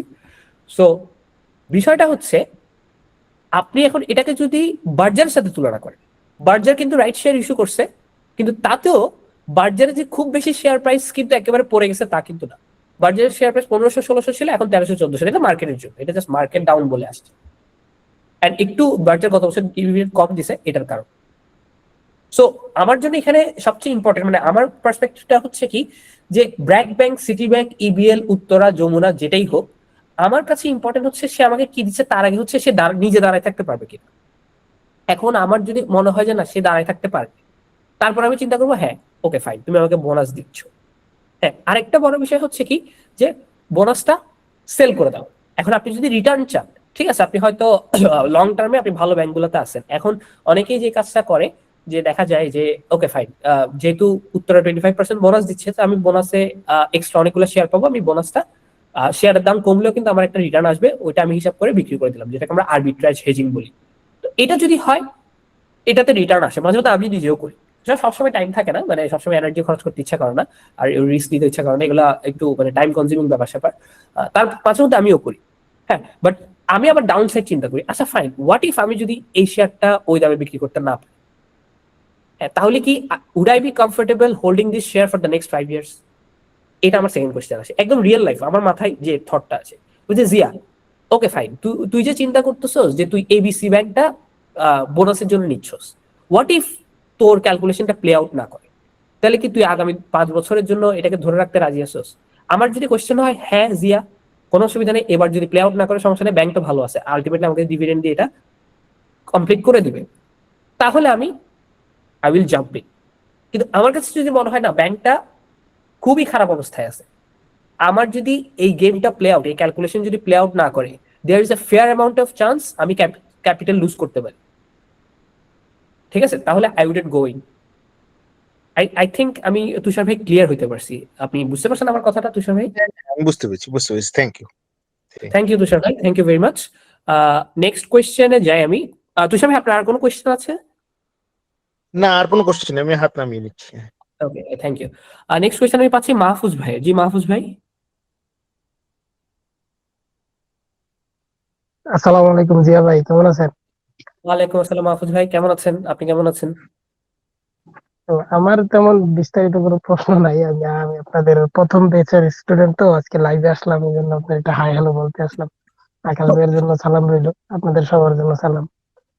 আচ্ছা। তবে এই ব্যাংক, হ্যাঁ হ্যাঁ মাহফুজ ভাই, আমি একটা কথা এখানে বলি। আপনার কথা শুনে খুব ভালো লাগলো। উনি আমাদের ফার্স্টের দিকের স্টুডেন্ট, মানে অনেকে আমাদেরকে প্রশ্ন করেন, মানে আমাদের ব্যাচে যখন ভর্তি হয় এখানে কিছুদিন আগে, আজকে সকালে কিছুদিন আগে না, আজকে সকালে একটা স্টুডেন্ট, উনি সিঙ্গাপুর থাকেন, উনি ফোন করেছিলেন। উনি বলতেছে ভাই আপনাদের এটা তো সবাই বলে, বাট আপনাদেরটা ডিফারেন্ট কেন? তখন আমি বলতেছিলাম মানে আকাশ ভাই আমাকে জিজ্ঞেস করছিল আমাদেরটা ছিল ডিফারেন্ট কেন। আমি বললাম যে দেখেন, আজকে যে আমি ক্লাস নিব দেখবেন এমন কোন একটা স্টুডেন্ট আসবে যে হচ্ছে 1 বছর আগে কোর্স করছে। আকাশ ভাইকে আমি বলতেছিলাম, আকাশ ভাই বলে কি আসলে হইতে পারে। তো এই যে সম্পর্কটা, হ্যাঁ এই যে ইন্টার রিলেশনটা, এই যে ফার্স্টে যেটা ইমরান ভাই বললো ক্লাসের শুরুর দিকে, এটাই ওয়ান অফ দ্য মোস্ট কি বলবো সিগনিফিকেন্ট থিং। কারণ একটা জিনিস দেখা যায় যে আমরা সাধারণত রেকর্ড কোর্স চালাইতে পারতাম, রেকর্ড কোর্স যদি আমরা চালাইতাম তাহলে আমরা অনেক টাকা কামাইতে পারতাম। মানুষ অনেক টাকা কামাচ্ছে, মানুষ আমাদেরকে বলে যে তোমরা রেকর্ড কোর্স চালাও, তোমরা 30 জন লাইভে ঢুকাই তো তোমরা বেশি টাকা ইনকাম করতে পারবে না, রেকর্ডে তো 1000 যদি বিক্রি করো, তোমরা 3000 করে বিক্রি করলে 30 লাখ টাকা ইনকাম। ঠিক আছে, আমরা যে জিনিসটা চাচ্ছি, আমরা হচ্ছে রেকর্ড করে সে চলে যাবে, তাকে আমি কোনোদিন দেখবো না, সে কোনোদিন আমাকে দেখবে না। বাট এখন যদি আমি রাস্তাঘাটে হাঁটি, আমার সাথে অনেক মানুষের দেখা হয়। ইভেন এই আপনাদের রিসেন্টলি আমাদের একটা স্টুডেন্ট, উনি আমাকে ফোন করলেন, উনি নাকি সিলেট আসবেন। উনি বলছে ভাই সিলেট আসলে আপনার সাথে মাস দেখা করবো। এবং স্যার যখন ঢাকা যায় অনেকগুলো স্টুডেন্ট স্যারের সাথে দেখা করেন, এটা খুব ভালো একটা জিনিস, এটা কোনোদিন রেকর্ড ব্যাচে হইতো না। সো আমাদের টার্গেট বললাম না, আমরা 1 লাখ ইনফর্ম বিনিয়োগকারী বানাবো। ঠিক আছে, এন্ড এই বিনিয়োগকারীগুলোকে আমাদের সাথে আজীবন রাখার প্ল্যান আছে, যতদিন আমরা সার্ভ করতে পারি এন্ড যতদিন আমরা তাদেরকে ভ্যালু দিতে পারি। ওকে, সো মাহফুজ ভাই আপনার কোয়েশ্চেন ছিল মনে হয়, কোয়েশ্চেনটা একটু করবেন। যে আমি বলতে চাচ্ছিলাম যে আহ, একটা ক্লিয়ার পিকচার তো পাওয়া গেছে। ইনভেস্টালয় যে বললেন না যে আপনারা ডিফারেন্ট কেন, এটা আমি যদি একটা মন্তব্য করি, যেমন আমি মোটামুটি স্বল্প শিক্ষিত, অত শিক্ষিত না, কিন্তু আমি আবার যদি আপনি 10 মিনিট সময় দেন, তাইলে আমি এত সুন্দর করে আপনার শেয়ার মার্কেটটা বুঝাই দিতে পারবো যে আপনি, মানে আমি এটাতে যে লাভ আছে এটা যে লস না। যেমন আজকে আমার বোনের সাথে কথা বলতেছিলাম এই বিষয়টা নিয়ে আর কি।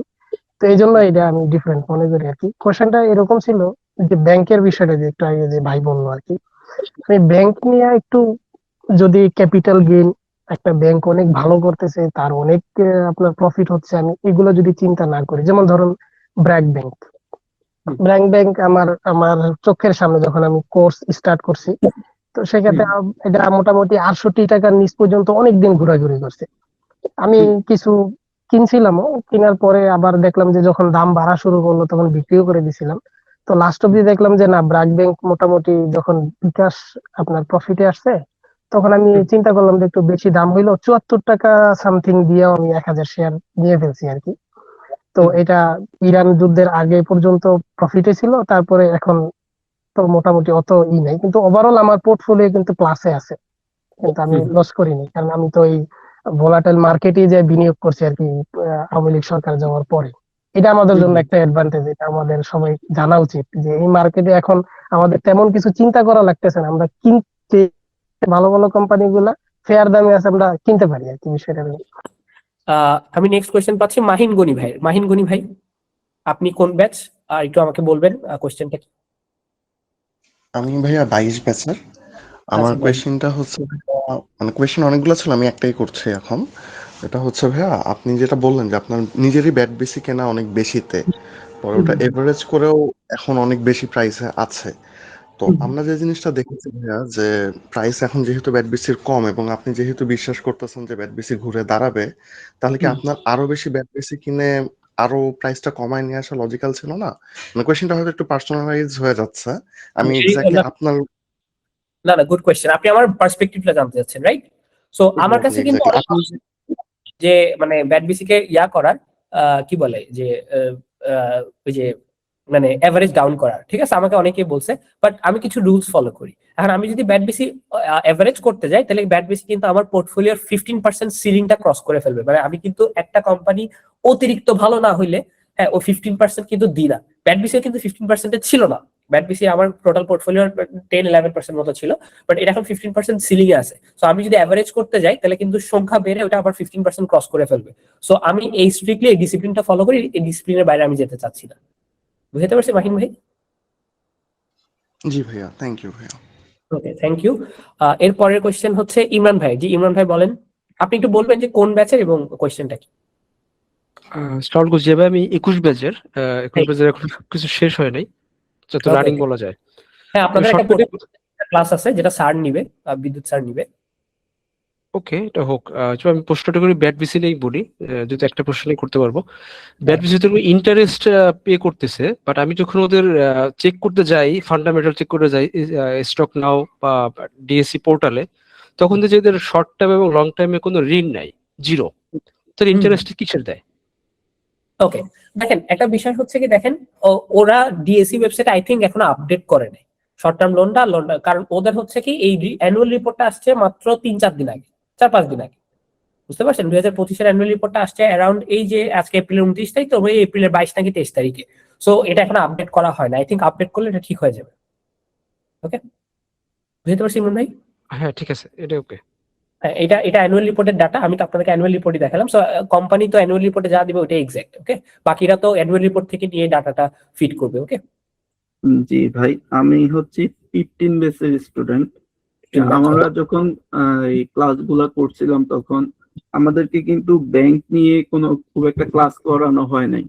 আমার প্রশ্ন হচ্ছে ইনভেস্টরলয় টিমের কি এমন কোনো প্ল্যান আছে কিনা যে আমাদেরকে আমরা যারা পুরান স্টুডেন্ট আছে আমাদেরকে ব্যাংক নিয়ে 2-3টা বা 3-4টা ক্লাস করাবে, তাহলে আমাদের এই জিনিসগুলা ক্লিয়ার হয়ে যায় আর কি।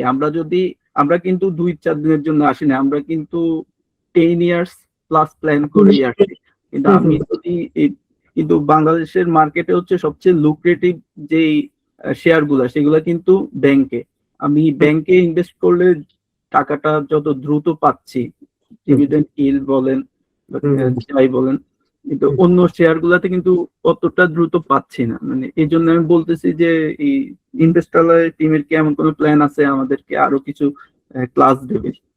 ওকে, বুঝতে পারছি, ব্যাংকের ক্লাস। ওকে, আমি বলে দিই, হ্যাঁ ইনভেস্টরলাইট টিমের শুধু ব্যাংক না, আরো অনেক সেক্টরের প্ল্যান আছে। যেমন আজকে ব্যাট বিসি নিয়ে করলাম, হয়তো নেক্সট 2-3 সপ্তাহ পরে দেখবেন একদিন রেনাটা নিয়ে করছি, তারপর একদিন ব্র্যাক ব্যাংক নিয়ে করব। এটা আমরা অবশ্যই করবো, এটা আপনাদেরকে কথা দিচ্ছি, আমরা অবশ্যই করব। তবে একটা বিষয় হচ্ছে কি যে রায়হান ভাই, আমি বলি যে আপনারা তো ওয়েবসাইটে লগড ইন আছেন, রাইট? ওয়েবসাইটে লগ ইন আছেন। তো আপনি যদি ওয়েবসাইটে এখন 22 ব্যাচ 21 ব্যাচ তাদের ক্লাসগুলো দেখেন, তাদের ক্লাসগুলো অনেক আপডেটেড ক্লাস, এবং তাদেরকে কিন্তু একটা ব্যাংকের কেস স্টাডি দেওয়া হয়। যেমন 21 ব্যাচকে একটা দেওয়া হয়েছে, 22 ব্যাচকে একটা দেওয়া হবে, ঠিক আছে, 23 ব্যাচকে আরেকটা ব্যাংকের কেস স্টাডি দেওয়া হবে, ঠিক আছে। তো ওগুলো কিন্তু আপনারা ভিউ করতে পারতেছেন, ওগুলোর জন্য কিন্তু আপনাদের কোনো ধরনের সাবস্ক্রিপশন নাই, রাইট? সো আপনারা যদি একটু কষ্ট করে ওখানে ঢুকে আপডেটেড ক্লাসগুলো দেখেন, তাও কিন্তু আপনাদের একটা আইডিয়া হবে। আর বাকিটা হচ্ছে ইনভেস্টরলা, হ্যাঁ ইনভেস্টরলা অবশ্যই আরো স্পেশাল কিছু ক্লাস অ্যারেঞ্জ করবে। ওকে, যেমন আজকে ব্যাট বিসি নিয়ে করছে, আরেকদিন ব্যাংক নিয়ে করবে। আচ্ছা, আমরা এখানে দেখেন না, আজকের ক্লাসটা কিন্তু অনেক অ্যাডভান্স লেভেলের হয়েছে। আমরা যখন শিখছি তখন কিন্তু অনেক বেসিক লেভেলের ক্লাস ছিল। এইভাবে কন্টিনিউ করলে কিন্তু আমরা উপকৃত হব। হ্যাঁ, এটা অবশ্যই, এটা তো বললাম তো, মানে এটা কন্টিনিউ হবেই। মানে ধরেন আমরা নেক্সট এই শনিবারে আপনাদের জন্য একটা গেস্ট আসবে, আমি নাম বলবো না গেস্টের, উনি একজন ডেপুটি ম্যানেজার একটা স্টক এক্সচেঞ্জের। সো আবার এইচএসবিসি ইন্টারন্যাশনালও ছিলেন উনি। সো গেস্ট আসবে, সো এরকম হইতে থাকবে, মানে আপনারা এই কমিউনিটিতে আছেন, আপনাদেরকে কমপ্লিট ভ্যালু দিতে থাকবো আমরা, ঠিক আছে। তারপর এরপরে শনিবার হয়তো স্যার কোন একটা বিষয় নিয়ে আপনাদের সাথে কথা বলবেন, তারপর আবার হয়তো কোন এক শনিবার অথবা কোন এক বুধবার বৃহস্পতিবার আমি হয়তো আবার কোন একটা নতুন অ্যানালাইসিস নিয়ে আসবো। ওকে, এগুলো চলতে থাকবে। থ্যাংক ইউ সবাইকে, আজকে আপনার সাথে দেখা হয়ে অনেক ভালো লাগলো, ঠিক আছে। সো আজকে এখানেই শেষ করতে হচ্ছে। সবাই ধন্যবাদ, সবাই ভালো থাকবেন। আশা করি সবাই কিছু ভ্যালু পেয়েছেন। এরকম সামনে আরো অনেক ক্লাস হবে, আপনারা সবাই আমাদের গ্রুপে সজাগ থাকবেন, আপনাদেরকে গ্রুপে জানানো হবে। থ্যাংক ইউ, শুভরাত্রি, সবাই ভালো থাকবেন। আসসালামু আলাইকুম সবাইকে, থ্যাংক ইউ সবাইকে।